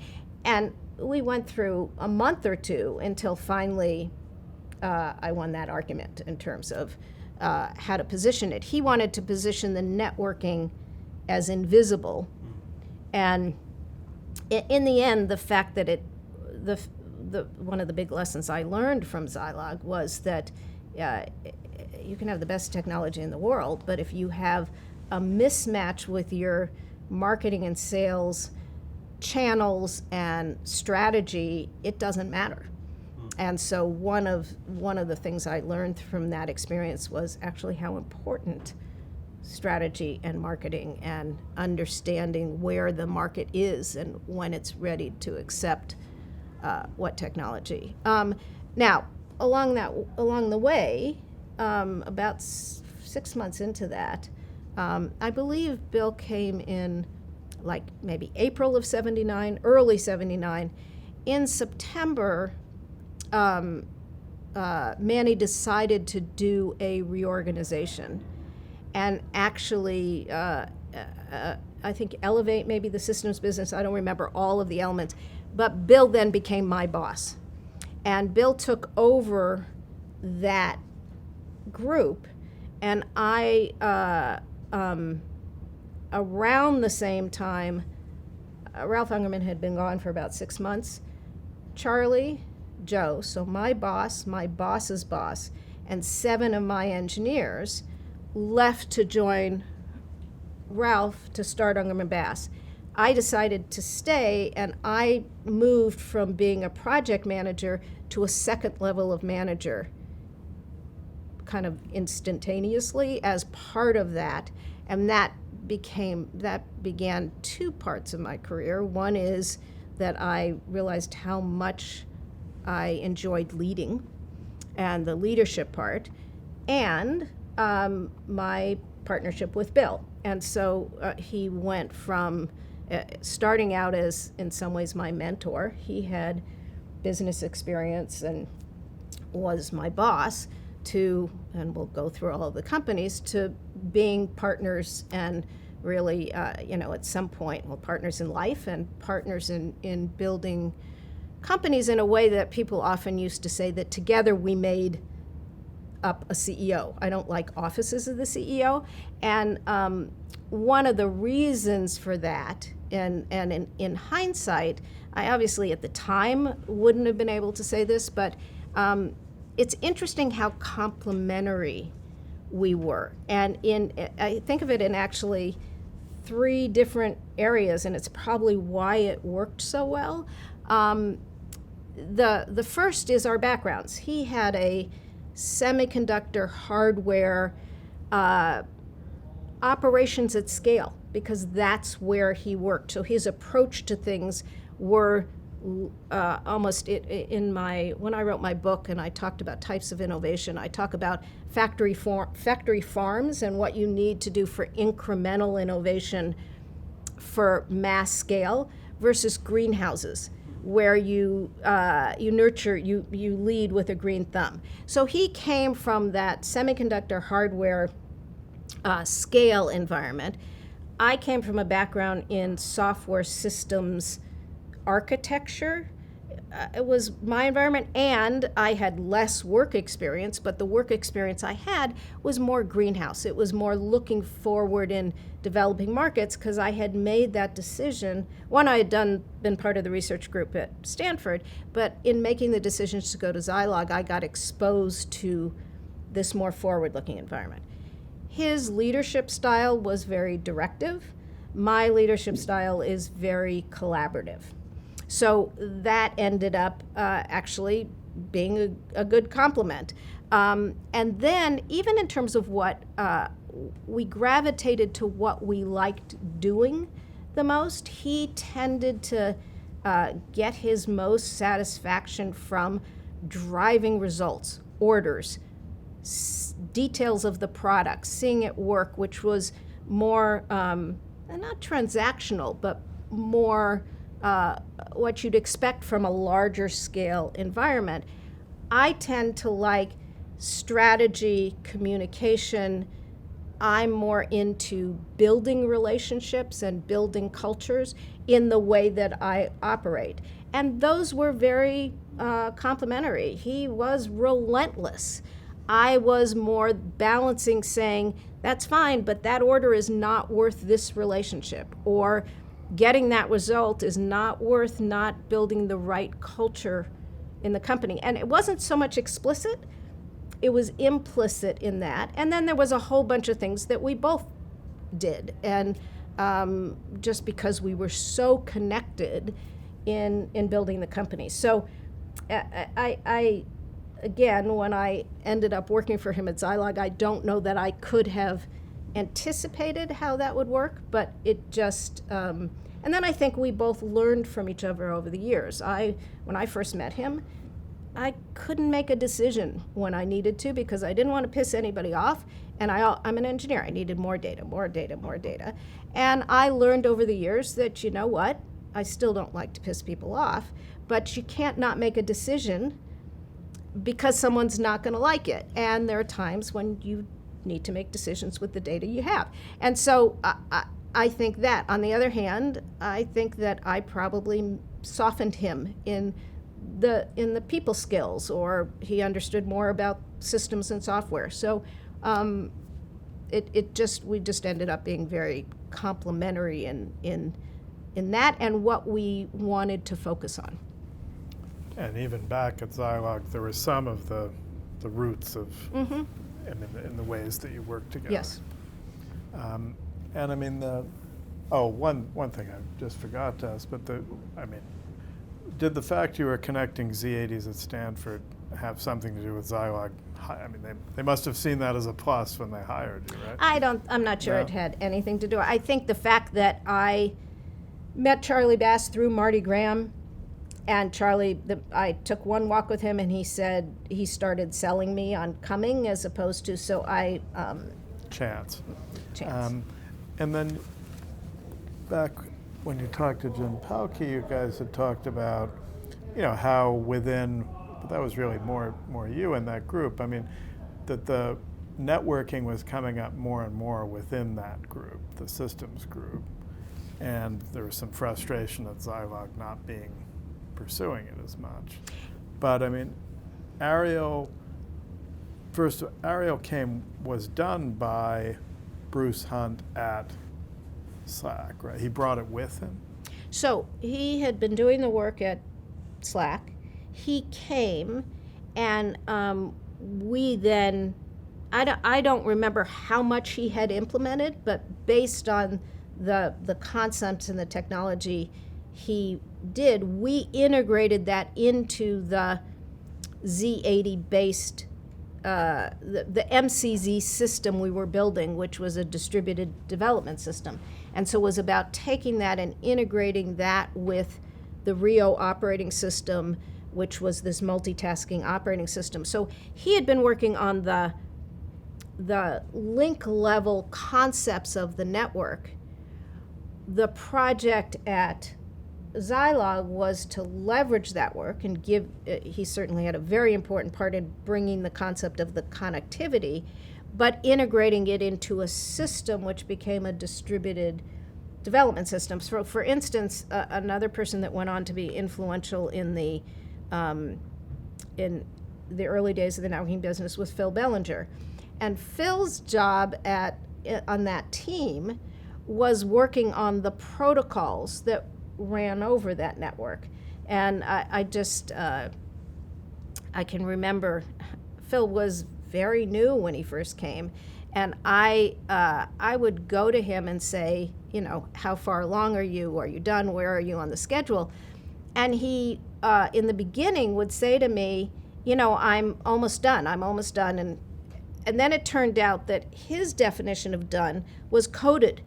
And he wasn't communicating the testing that needed to be done. And so we ended up not meeting the schedule because he kept telling me where he was in terms of having written the code.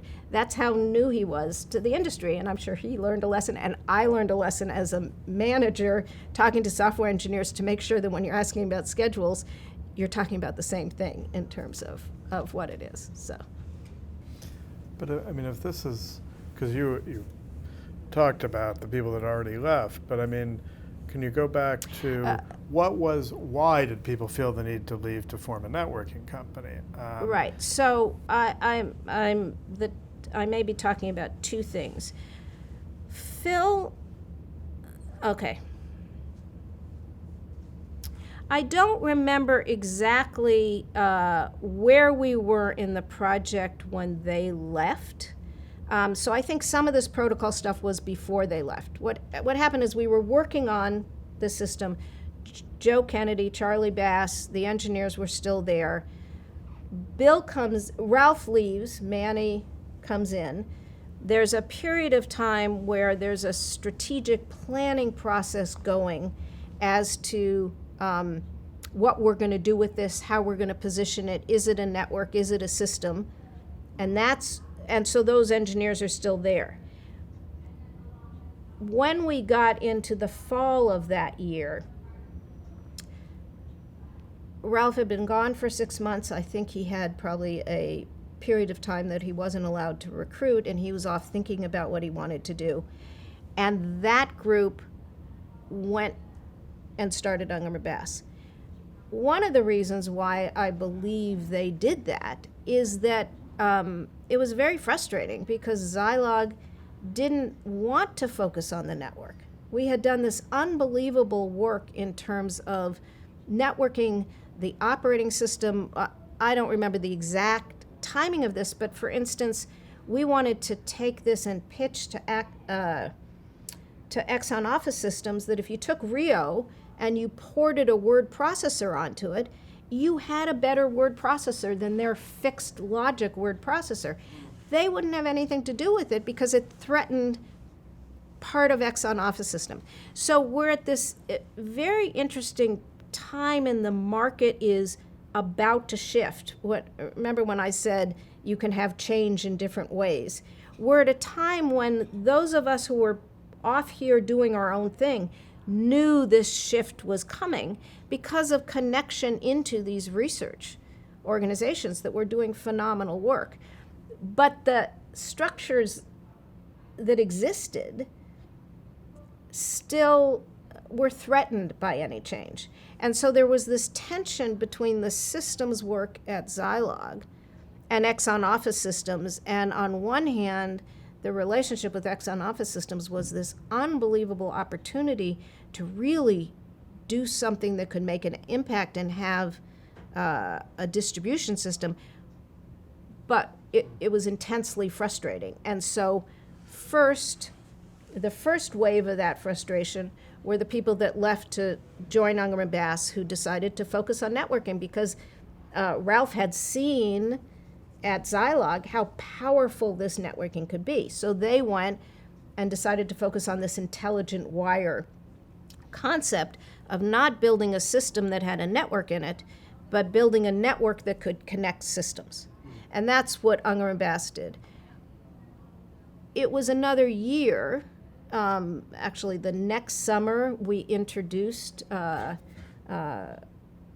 announced ZNet and the MC. So we had convinced them to at least position the network separately, but at the time these guys left, it wasn't even clear that the network wasn't going to get killed. I mean, there was just a lot of tension. They left. I stayed. Eric Bemanu stayed. I remember being in the booth at NCC with Eric when we announced, and Bill, when we announced ZNet. And I just have this funny image because for some reason, Bill Hesley, the marketing department, had us wearing hats, and Eric had a kind of afro at the time, and the hat just kind of sat on top of his head. And so we did announce it, and in that year between when they left and announcing the product, we did start talking to some customers about it, but it was one of those cases where you'd see an opening and maybe you were going to get the powers that be to put the resources into actually making this happen, and then the resources would get diverted. And so it was a frustrating time. I then, at the end of 80, was starting to think about whether I should go do something else. And I interviewed, I remember one of the only places I interviewed was at Apple, because one of the hardware guys in systems, Rick Tompain, had gone to Apple. And Rick later told me, I go there for an interview, and because they decided to hire a networking person, is what they said. And Rick told me afterwards that they said that I was a really smart girl, but they wanted someone with 10 years experience in networking. Now, if you had 10 years of experience in networking then, the only people who had 10 years of experience in networking were SNA types. Or that, I mean, so it was code for, they didn't understand the market, and maybe being a woman, maybe they just didn't like me, but it was symptomatic of kind of where the market was. So I ended up then joining Unger and Bass. So I left and joined Unger and Bass as a product manager, not as an engineer. Right, and that was a big switch in your career. But were you and Bill already romantically involved at this point? Yes. Okay. We were, the answer is yes, and for a period of time, Manny knew, but because I was working for Bill and we needed to tell Manny, but it wasn't, and after the fact, people will say, of course we knew, but we weren't openly kind of making a big deal about it. But that was another reason why it was more comfortable for me to leave. He ended up deciding to leave like 6 months later, but. And I mean, you had said back in the old interview, if Zilog had decided to be serious about the networking business, it would have been changed everything. But but first, ZNet was not a more general, I mean, it could network heterogeneous machines. Right? So, no, the way we implemented it was really a distributed development system. We did not build a communication server or a multi-bus board that can go. We part of what we talked about is we could, but we didn't. And that notion of an intelligent wire was part of the strategic planning process. I think John Davidson was the one who said, you could do this. On the other hand, I do remember, I don't remember whether it was a hotel chain in, I think it was London, going and selling people on the ZNet technology and the concept that they put it into a door locking, kind of a security system. So Zilog had this this kind of, that's what I said, on and off, realizing what they had and saying, okay, go try to sell this, but never really putting the resources around it because this perspective, number one, the perspective of the company was a semiconductor company. So we were kind of this afterthought. Number two, Exxon Office Systems, as they took ownership, the existing groups, the dinosaurs, were too threatened by what might happen to be able to give these new technologies much breathing room. So it became very uncomfortable. I remember at the time, I can't remember what journalist, there was one journalist that kind of had identified this problem, and it was like week after week in one of the trade magazines was another article about the turmoil at Exxon Office Systems and Zilog, and I'm sure we could go back and find stories. So as someone working there, it was disheartening. It was like, okay, this is all falling apart, so maybe it's time to go do something different. Okay, so talk about Ungerman Bass. So I went to Ungerman Bass, and at the time, in some ways I was interested in, at the time, again, I was a second level manager. I wasn't managing any marketing and sales, but managing the project. And they offered me a chance to come in a product marketing role, working for the head of marketing, Jim Jordan. And I went thinking I'll learn something new about this area. The things I ended up working on the most is they had negotiated an OEM agreement with Xerox. And I ended up being very involved in the negotiation of what that agreement was. But I wasn't, I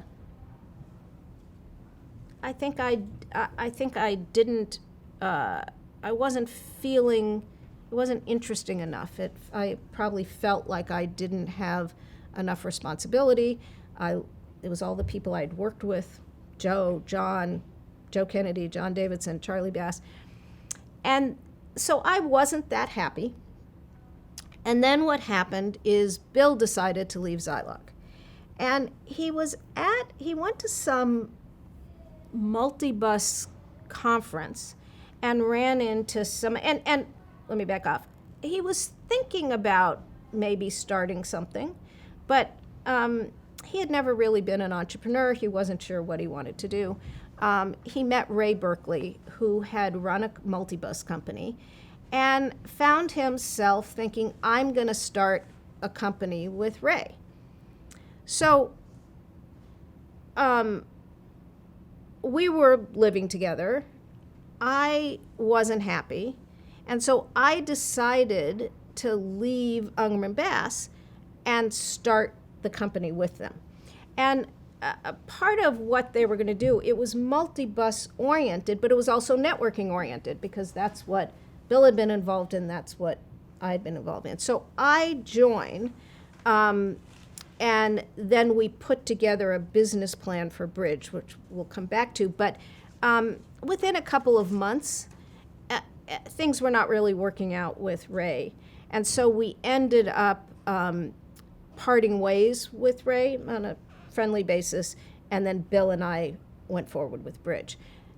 The one thing I'll say about Ungerman Bass is that they were just furious when I left. And I don't know, part of it was when I went in to tell Charlie I was leaving, he said to me, "We were about to make you head of the product planning committee. What more could you want at the age of 26 but to be head of the product planning committee?" That in and of itself, and Charlie's a wonderful guy, he didn't realize that he was in some ways being condescending by saying that. And part of it is it's hard to go home again. They hired me as a kid. I grew as they grew. They left, and I then spent a year continuing to develop my skills. But when I went to Ungerman Bass, they still saw me not even as the person when they left, but as the person they hired out of school, in some ways, whether it was conscious or unconscious. So Charlie was just like, "How could you do this?" And then they also, because they got mad, they decided that I was stealing secrets, and it became way more harsh than I had hoped. But it turned out that for a couple of years, it was, I think Jim Jordan to this day has, when I've run into him, things doesn't speak to me, which is like unbelievable. Joe Kennedy and John Davidson, it became hard. Actually, John was the one who continued. It became tense. And then after about a year or two, and we did compete, but after a year or two, we at least were able to kind of say, look, that happens when. And when we started Bridge, we didn't gut Ungerman Bass, but we did become a competitor in the marketplace. So I was only there for 6 months. It wasn't a long time. They decided I had gone there to steal their secrets, which is not true. So one of the ironies of this whole thing between Zilog and then Ungerman Bass, or that chapter of my career, is that about a year and a half into Zilog, this was before, when Ralph Ungerman was still running Ralph and Federico, before Manny came, I decided I was going to leave and move to Israel. That, as I said earlier, my plan had been to work here for a while and then go. And I was involved, and Barbara was actually worked on this with me. There was an Intel computer science competition that we were involved in organizing, and we were going to extend that to a computer conference that was happening in Israel that summer. And actually, my dad was involved in planning that conference. I have a wonderful picture of my dad sitting with Golda Meir from that conference. And so this was the time when Barbara and I were going to go to Israel to do this contest, the winners of this contest at the conference. And so I go into Charlie and then Ralph to quit. And this was going to be the beginning of then me moving. And Ralph basically said to me, "Are you sure you really want to do that? Why don't you take a leave? And I'll give you, a month if you need longer, or a month, and we'll actually we'll let your options vest. And don't quit. This is a big deal. We'd like you to stay." And I ended up doing that and ending up deciding not to move to Israel. At the time, I just suddenly was faced with, I was going to be very far away from my family. And I was only going to, whether it was my sisters or my parents, and that maybe I didn't actually want to do that. So we went for the month. I came back and ended up not just continuing to kind of thrive at Zilog, but then when Bill came, ended up meeting Bill. And so obviously that decision changed my life in a number of different ways. The irony of Ralph was the one who convinced me to stay, and then I became his competitor. So I don't know if he remembered that he had convinced me to stay. But. And if you could talk about and this would sort of feed into the beginning of Bridge, but the way that while you talked a little bit before the difference between people interconnecting their own, a company interconnecting their own machines and making something for general purpose networking of heterogeneous machines. Where was the industry and how did you see, what opening did you see there that was not being done? Or, Ungerman Bass was jumping into that space. Right, so most of the industry, most of even the research in terms of pushing the edge, whether it was DEC, whether it was Xerox, both in terms of PARC and the STAR systems, most of the work was networking for the systems, within the context of systems. Which in fact, early networking, SNA, these were networking architectures to interconnect systems. Ungerman Bass was at the forefront of this notion of the intelligent wire and the communication system. But even, for instance, their OEM agreement with Xerox was about helping to connect terminals into systems. So what was with Xerox? What was they had, one of the things that helped get them started was they were I don't know how far it went, but part of the STAR system was that you had the systems interconnected, but a way to bring in terminals or non-embedded connectivity into that. So Ungerman Bass really, in some ways, started the intelligent wire concept. SciTech was doing that with broadband. But there weren't a lot of companies like that when we were starting Bridge. And when there was things like Data Point Arc. When we started Bridge, the idea behind it is that there were these various silos of technology because the protocol wasn't standardized. Even Ethernet wasn't standardized. The 10 megabit standard wasn't there yet. And so you had these big wars between broadband and baseband, Ethernet versus broadband connectivity. And that was being driven by Xerox and Wang. Wang was propagating broadband as the answer. Xerox, when they came out with the STAR, was beginning to push Ethernet as the answer. And so the very original business planning around Bridge, and the reason for Bridge, is we are going to interconnect the networks. That we're going to provide a way for these different networks to talk to each other. Fairly quickly, as we were doing the planning and the financial and thinking about it, we came to the realization that there weren't enough networks out there to interconnect, and the business numbers didn't work. And so we started to think about, well, how can we build a system that will be a bridge, but also help build the networking market? And so one of the versions of our system was a communication server, which wasn't like the communication server Ungerman Bass had. So it was an intelligent wire concept. Now, there were other people with that communication server concept. So it wasn't that we didn't start out to duplicate what Ungerman Bass did. We started out thinking that we were augmenting, but then ended up overlapping and building the communication server. And the communication server became the dominant product initially. And we built we built the system based on a multi-bus.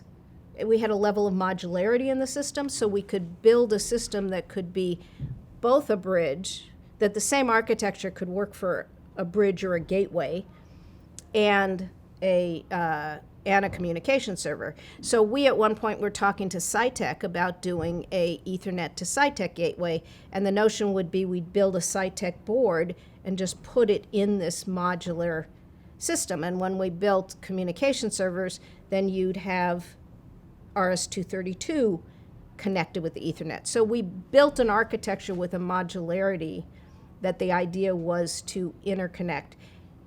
It overlapped with Ingram Bass, and we ended up becoming their key competitor, but the strategy was slightly different. One interesting thing at that time as we were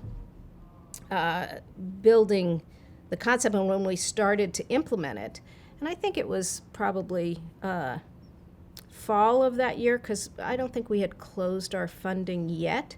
I remember going out for pizza with Andy Bechtolsheim, because he was trying to figure out what to do. He had this board, and we talked about whether or not we wanted to do something together. He had a multi-bus board, but he really wanted to do workstations, and we really wanted to do networks.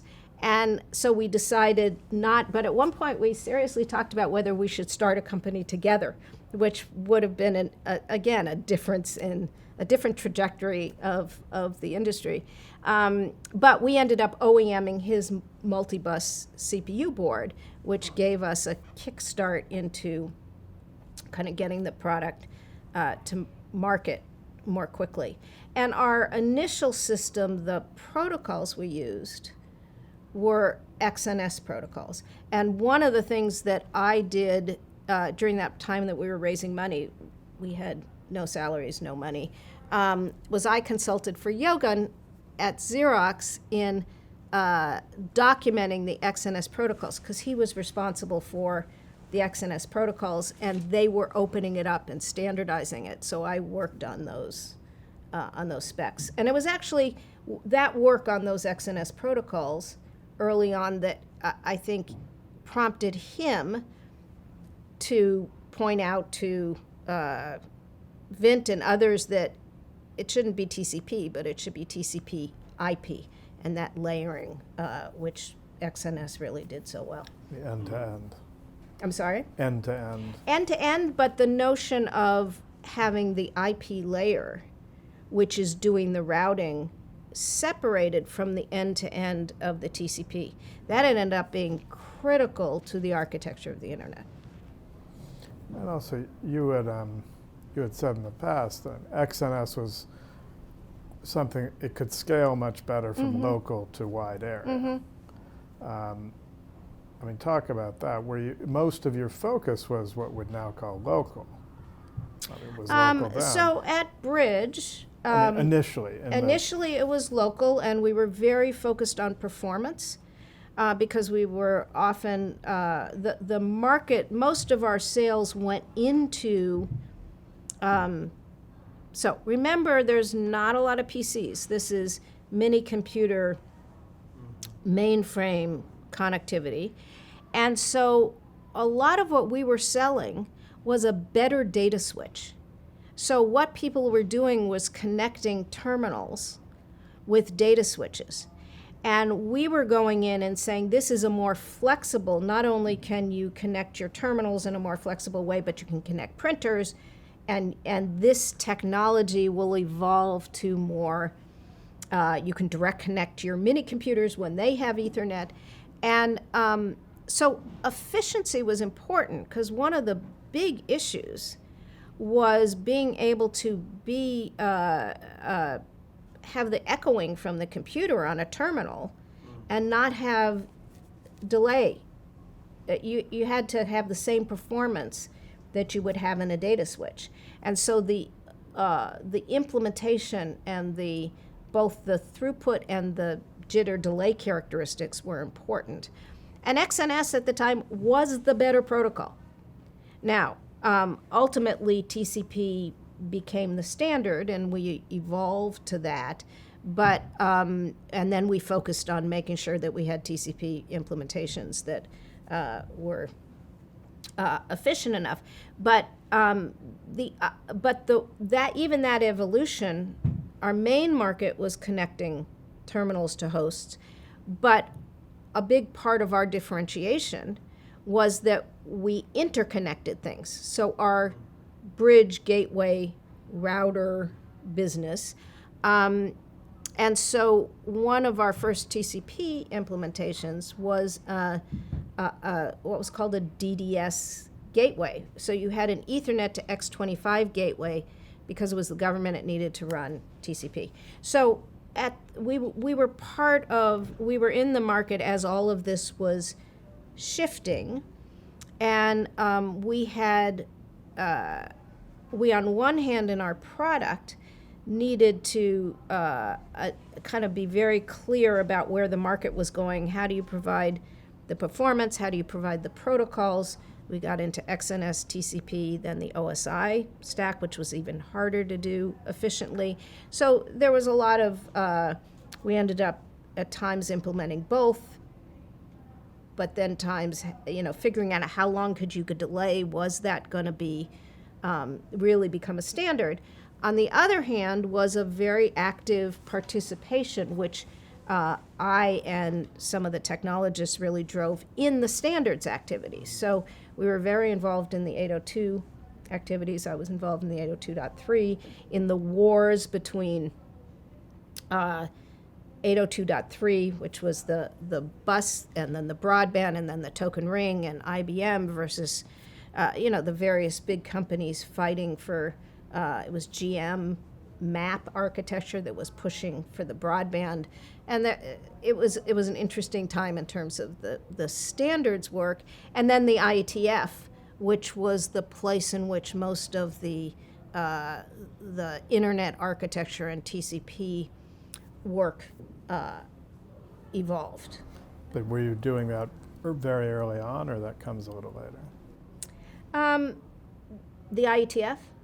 No, when you're 802 and the 802 stuff, we were involved from the beginning because that was the mainstream of our business. One of the things that when we were raising money, it took us about... Yeah, because go back and tell the bridge story of just how you came up with a business plan.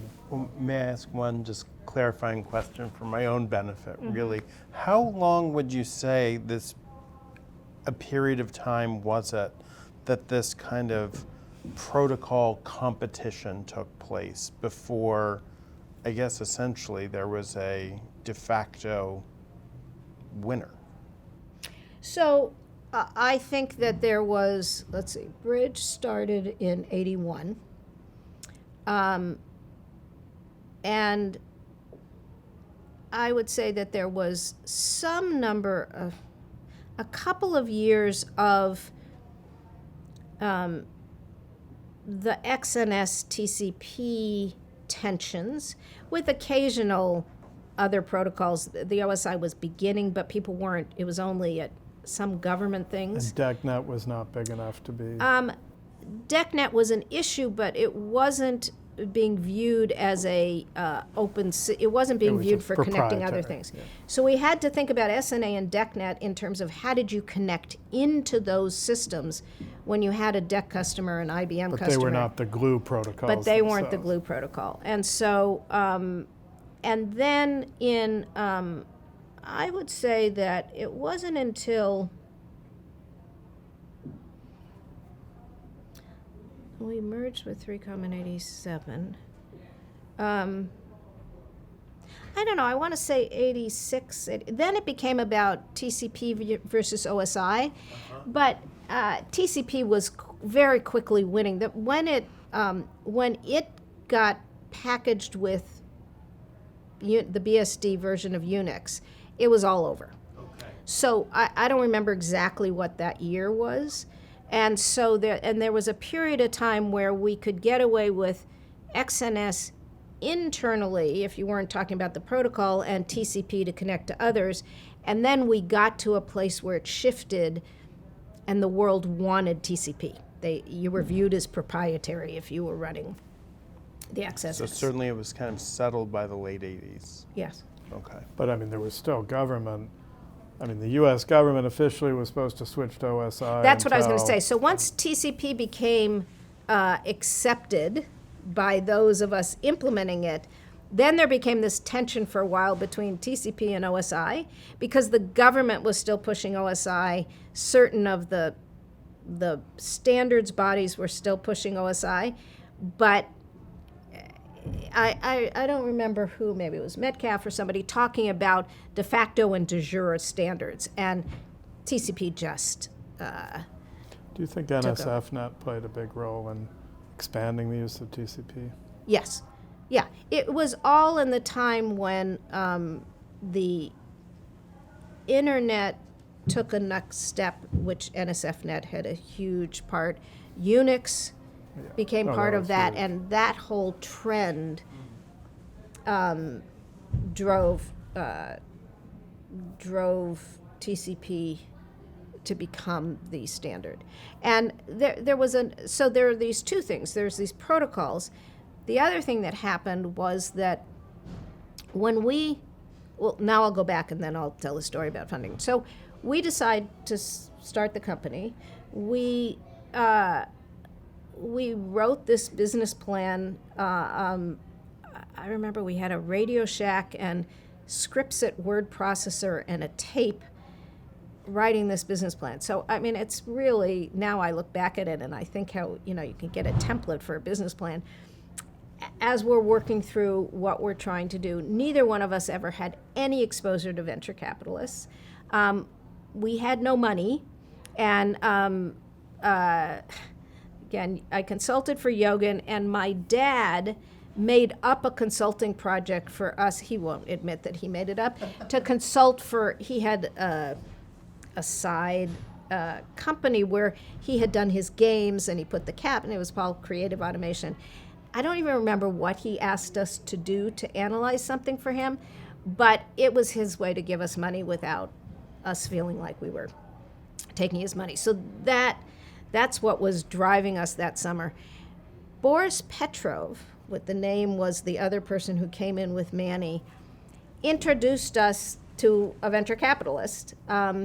And that's when, or to a set of them, so that's when we started to go talk to people about this. And I can remember that one of our early presentations, the guy called us back and said, "We just can't understand why you would want $1.8 million to build a modem." And we looked at each other and said, okay, we're not doing a good job communicating what we're doing. But the other thing interesting about that is he thought $1.8 million was a lot of money. Think about what people raise today. And this was for hardware and software. And we just kept going at it and going and talking to people. One of the people we met was Bob Laurie, who worked for WEIZAC and Greer at the time. And I got to give him credit. He just kept asking us back. We would go like every week and explain what we were doing And finally, he said, you know what? I want to introduce you to my partner, who was Phil Greer, who ran the firm. And it was going to take time, but then we were at a conference and we met somebody who said, I'll fund it and I'll fund it now. So we called Bob Laurie. We liked WEIZAC and Greer more, and we said, we're about to get this offer. And it had been going really slow. And he basically got Phil on the phone and said, can you come to the city and, no, he didn't say that. He said, don't take the offer, we'll fund it. Phil had never met us. We will do it. We'll put together a group of investors.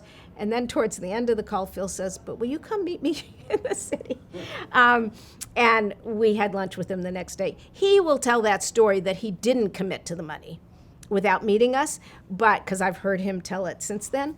But he basically committed. We ended up going with them as our lead investor. Phil, they became very supportive investors throughout our companies, and I'll again connect in the future, but Phil Greer was on the board and one of the founding investors in FedEx. So my connection to FedEx, to Jim Barksdale, to a couple of things started with that Phil connection. So we got the commitment. It was about, I think, in October, and we were supposed to close in November. And right before we're about to close, Strategic Inc., and I can't believe this shows the impact because I still remember who it was, came out with this big market research report about the battles between Wang and Xerox in office systems. And part of that battle was broadband versus Ethernet, because Xerox was pushing Ethernet, Wang was pushing broadband. We were on the Ethernet. Our business plan was pushing the Ethernet part of that bandwagon, and Strategic said that Wang was going to win. And we were supposed to close like the next day. And so we had to get on the phone with all of our investors and reconvince them that no, this, number one, this wasn't going to happen, and number two, we had a strategy that if the market changed, we would be able to adapt to it. And we closed our financing. But that was when I talk to entrepreneurs, it's like the check. You don't have your financing until the check is in the bank and cleared, because you don't know. I mean, they were literally going to pull it. And you said before we started that there were some potential funders who turned you away because you were a couple. Was that? Yeah. So, there were two interesting parts of that, and I merged it in one story. One of the groups we talked to leading up to that, so our funders at Bridge were WEIZAC and Greer, Merrill Pickard, and Warburg Pincus was the investors that came in. Along the way, we talked to Sequoia, and they turned us down.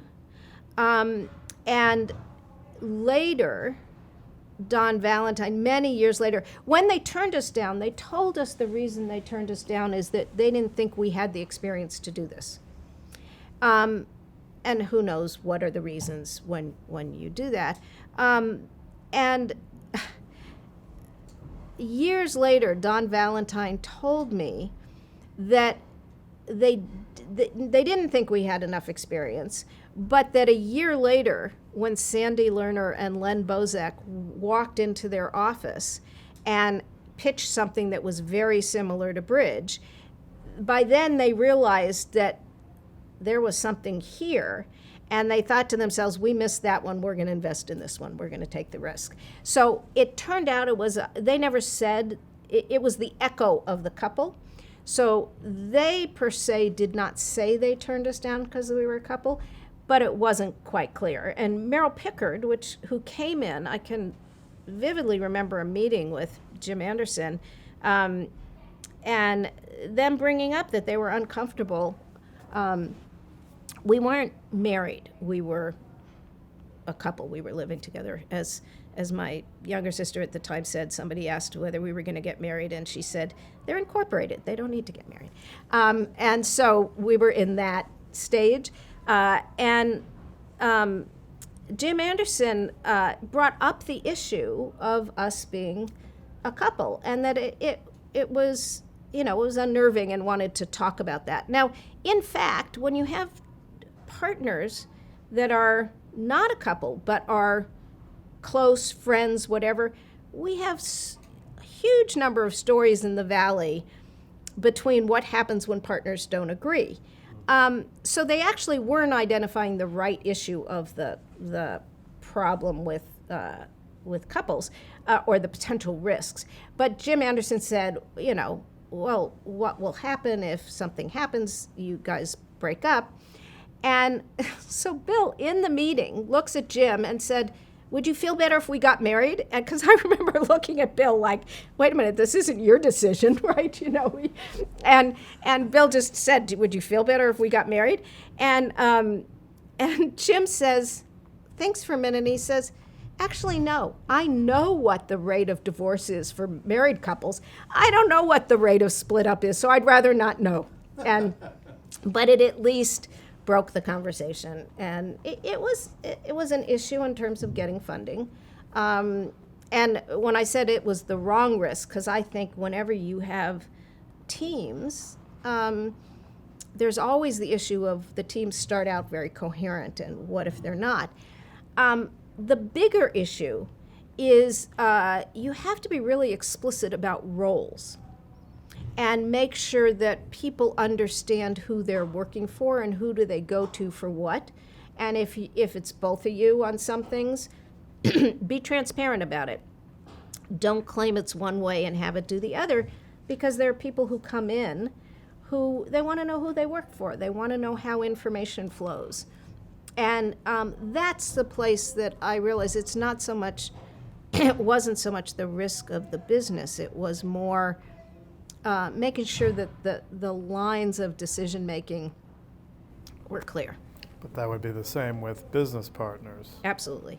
But people deal with it differently. They see couples as interchangeable in a way that right. they wouldn't. When Ethernet became a standard, I mean, that must have affected you guys. I mean, that's in this. Yes, yeah. and there are two steps to that. There's one, the what was called the DIC spec, the DEC Intel Xerox spec for Ethernet came out. So that was one level of credibility that gave us the ability, as we were selling into companies, to be consistent with that, and we were. One advantage that we had by starting later is Ungerman Bass's initial technology was Ethernet wasn't, that spec wasn't out. And so they had to migrate their system to the 10 meg system. Then there was another level of standardization when 802.3 got standardized. And for a period of time, you'd go in and it wasn't a question of the Ethernet standard, but whether or not that company thought there was a risk between Ethernet, token ring, token bus. Yeah, I know. And some of that had to do, sometimes you got involved in the wars in big companies that had IBM constituents and DEC constituents, who was buying the mini computer systems and who was buying the corporate systems, and if depending on who was involved in the networking decision, because DEC was behind Ethernet. So that dynamic came into play in terms of how people were making their decisions. But you'll talk later about the role in the standards bodies. Yes. Okay. Yeah, we can talk later about, there was the role, again, in the 802.3, and then there was the role in the IETF, but maybe we can take that. The other thing that was going on during this time, started in our bridge years, but then went on beyond that, was the evolution of Ethernet, or even 802.3, over different media.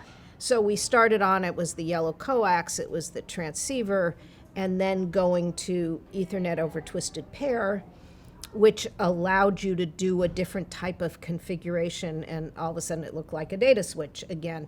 And so throughout these years, the concept of using Ethernet for connectivity, and Metcalf talks about this so articulately, the beauty of the way that was built is Ethernet, it still was Ethernet, but it morphed in terms of what its implementation was, and was able to, because of the way the standard was written, be flexible and keep up with the needs to the extent that Wi-Fi is Ethernet. I will tell you, the first time I walked into a hotel room and pulled out a drawer and saw a little pouch that said Ethernet cable on it, I had this feeling like, oh my God, I never would have thought that I would walk into a hotel room and something would be called, that there would be an Ethernet cable. Now that's obsolete because Wi-Fi's there. But it is interesting how that beginning to cable what the modem looked like, to then the more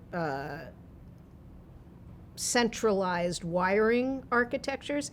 In the middle of that, one of our most competitive bids was at Southwestern Bell. And they, I remember we just went out there and trying to, get that business. It was one of our big wins over the competition. And they wanted fiber optics. They insisted that the wiring be fiber optics, and it was really new. People weren't doing much fiber optics. There was a transceiver made by Codenol, who did a fiber optic transceiver. So we agreed to work with Codenal to do this system. So two things about that customer.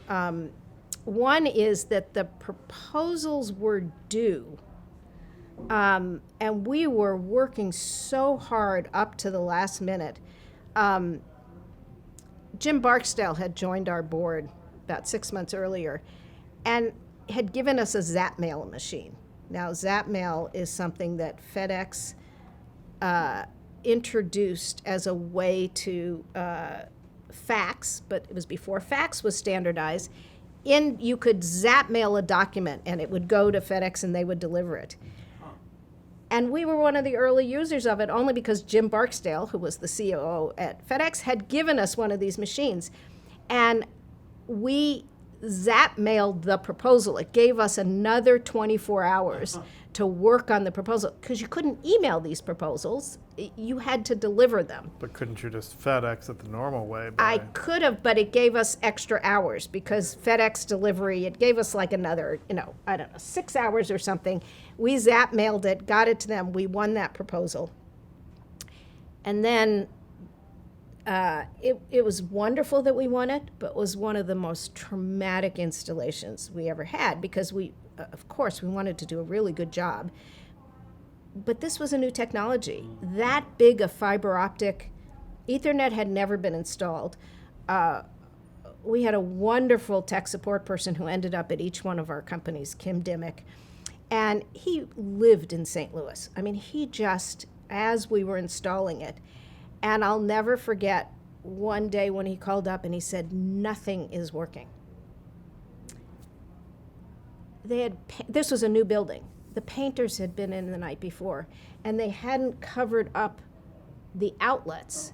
And so paint got on the fiber optic connectors. Oh my God. And so nothing worked.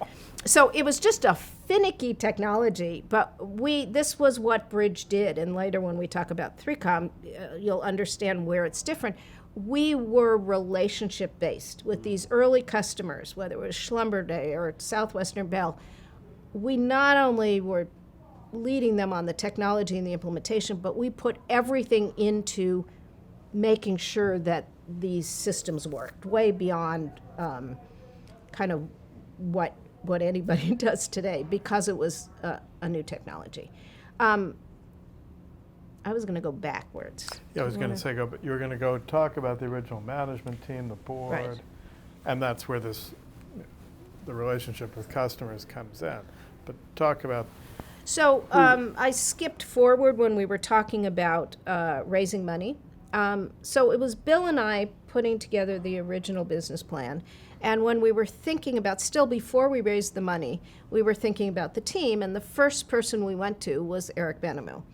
Eric had been, when I moved up to a second level manager at Zilog, I promoted Eric to being the software manager. And I remember going into Bill and saying, I want to make Eric the software manager. And Bill looking at me and saying, look, you know this team better than I do, because he was new. He said, but I've never heard Eric say a word. Are you sure? And I said, trust me, he can do it. So Eric became the software manager. So when we decided to start Bridge, we went to Eric.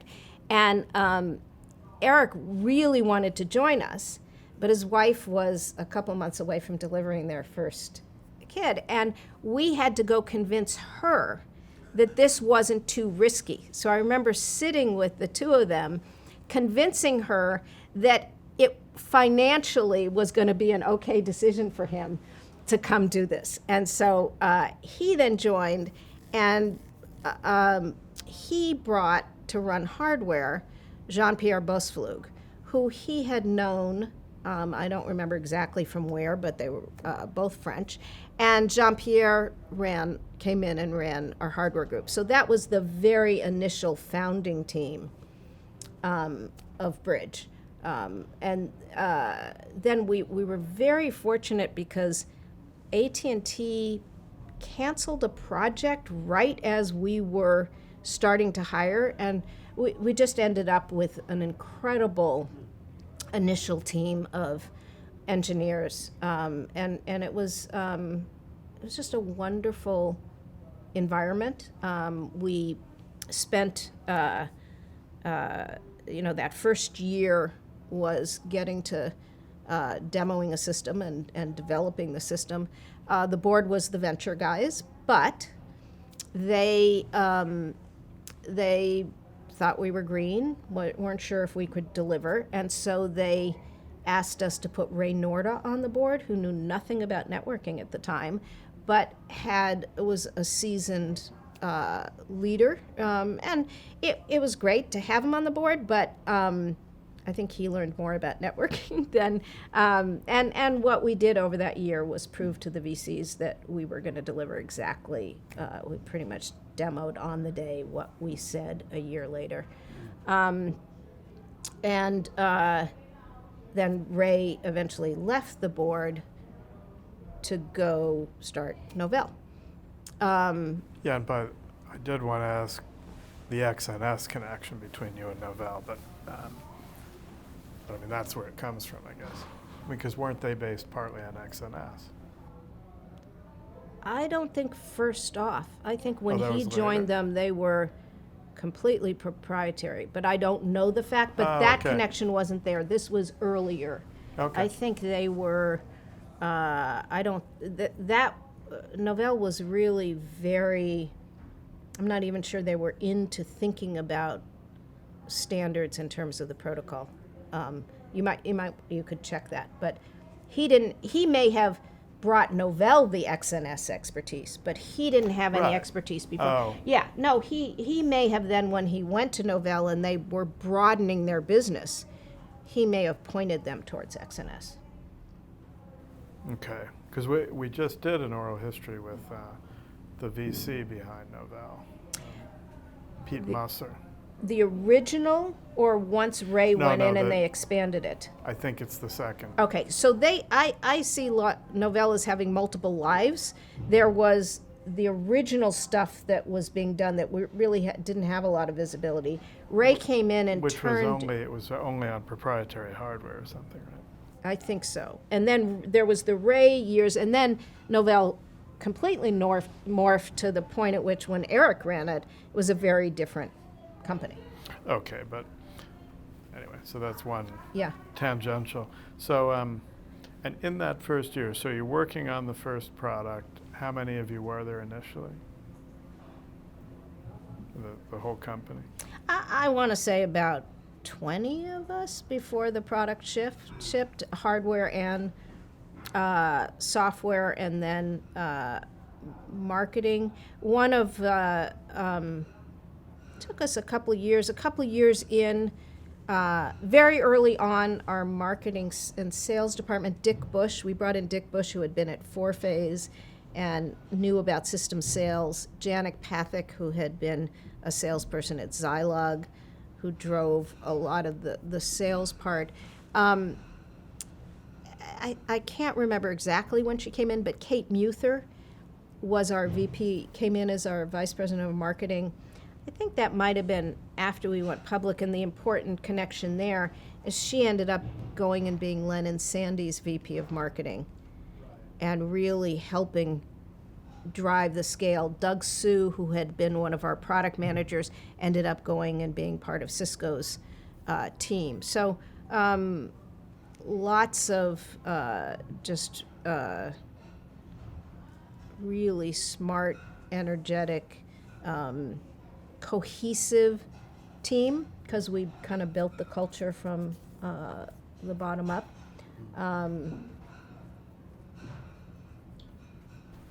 And the first product, talk about what it was, what were the steps in developing.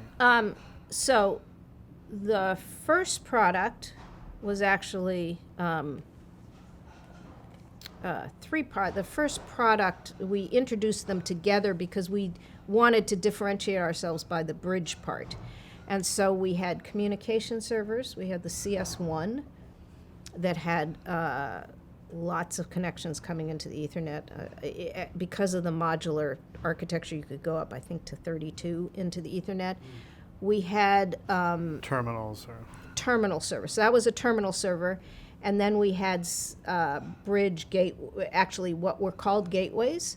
But we ended up then also introducing bridge level routing and routers. So through the course of the time, our product line, the communication servers went from being highly multiplexed, modular, ending up building more integrated ones to, as people started to accept it in the market, people wanted smaller boxes because they wanted to distribute them more. We needed to get down the cost per port. So there was a whole product line in terms of that connectivity. And then branching out in the inter-networking space between broadband to Ethernet, XNS to Ethernet, and routing over XNS or routing over point-to-point. So we had a variety of connection to the network and interconnecting between networks, and then there was evolved a product line around network management and how do you manage these systems. But the initial two is the terminal concentrator. Right, And the then CS1. and then the first gateway. And the first gateway. And did you see the BBN C30 was a very expensive machine, Right. So you were shooting for a much cheaper market than that. Yes, and we tended to sell into, we were selling into the, you could say, the early adopters, and in some cases the lunatic fringe, even earlier than the early adopters. And so we sold into the academic research market, people who were starting to understand a lot of where Unix had hit its market and DEC. And then we sold into enterprises, whether it was Southwestern Bell or Schlumberger or companies that were DEC, largely DEC customers. So we had a big business in the DEC base. At one point, we did a terminal server on a VMS card. So you could plug that directly. So you could connect from, but you connect from terminals into the DEC host. But didn't DEC have its own product in that space? They did, but they didn't have good terminal connectivity initially. So we did end up then competing. I mean, in those days, the fact that we would compete against DEC, we almost didn't get financed because DEC was the awesome company that was never going to do any wrong. So it's kind of funny today that DEC just doesn't exist. And we just couldn't have imagined in those days that that would happen. So there was the enterprise sale, and we also then, as the workstation market was coming up and people were connecting terminals and devices into that. After a couple of years, as the PC started to come in, that's where sometimes people would connect PCs as terminals, and initially we connected a lot of PCs that way. And I think we did end up doing a PC card, but it was a more expensive with the protocols on board card. Our products, again, evolved in terms of there was the connecting devices onto the network and the protocols and management for efficiently being able to have this terminal to host connectivity with making sure your latency and reliability was there. Because if you just took any device, it might have not had the performance to be able to do that, and the management of the systems, that if you were in the end replacing a data switch with a distributed system, what were all the features and the capabilities that you needed to have to do that. Now, we went public in '85. Jumping ahead of. Okay. Because how did you determine which two products to make initially? Oh. And what was the reception when they came out? How did we determine? We knew that when we made this decision that we what was the best way to grow the market for Ethernet, we recognized that selling into this data switch market was an application that could get more networks installed. And so the obvious thing to do was to connect terminals. Because we were building this modular architecture, we did a highly concentrated one to amortize the cost of that performance and that modularity over the maximum number of terminals. And actually, the way the box was is you could put in multiple cards to get up to that 32. The Ethernet over broadband was because of SciTech, and that way we were positioned as the inner networking part. We wanted to, we looked out there and said, what other network is out there that we can embrace? And that was, but we didn't sell many of them. The real business was in the Ethernet part. And so what was the market's reaction to the first product? You know, the reaction was, on one hand, it was positive, in that we got a lot of interest.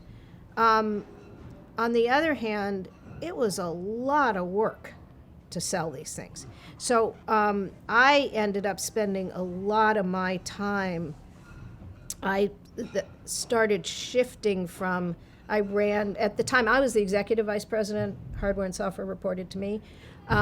Bill then had manufacturing and sales reporting to him directly, and marketing and finance.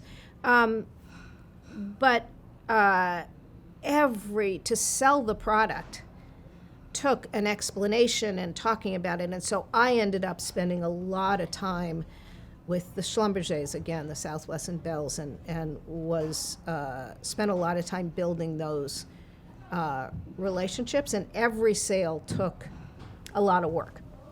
So the reception was very positive, but it was also very skeptical. It was like, prove it to me. Does this really work?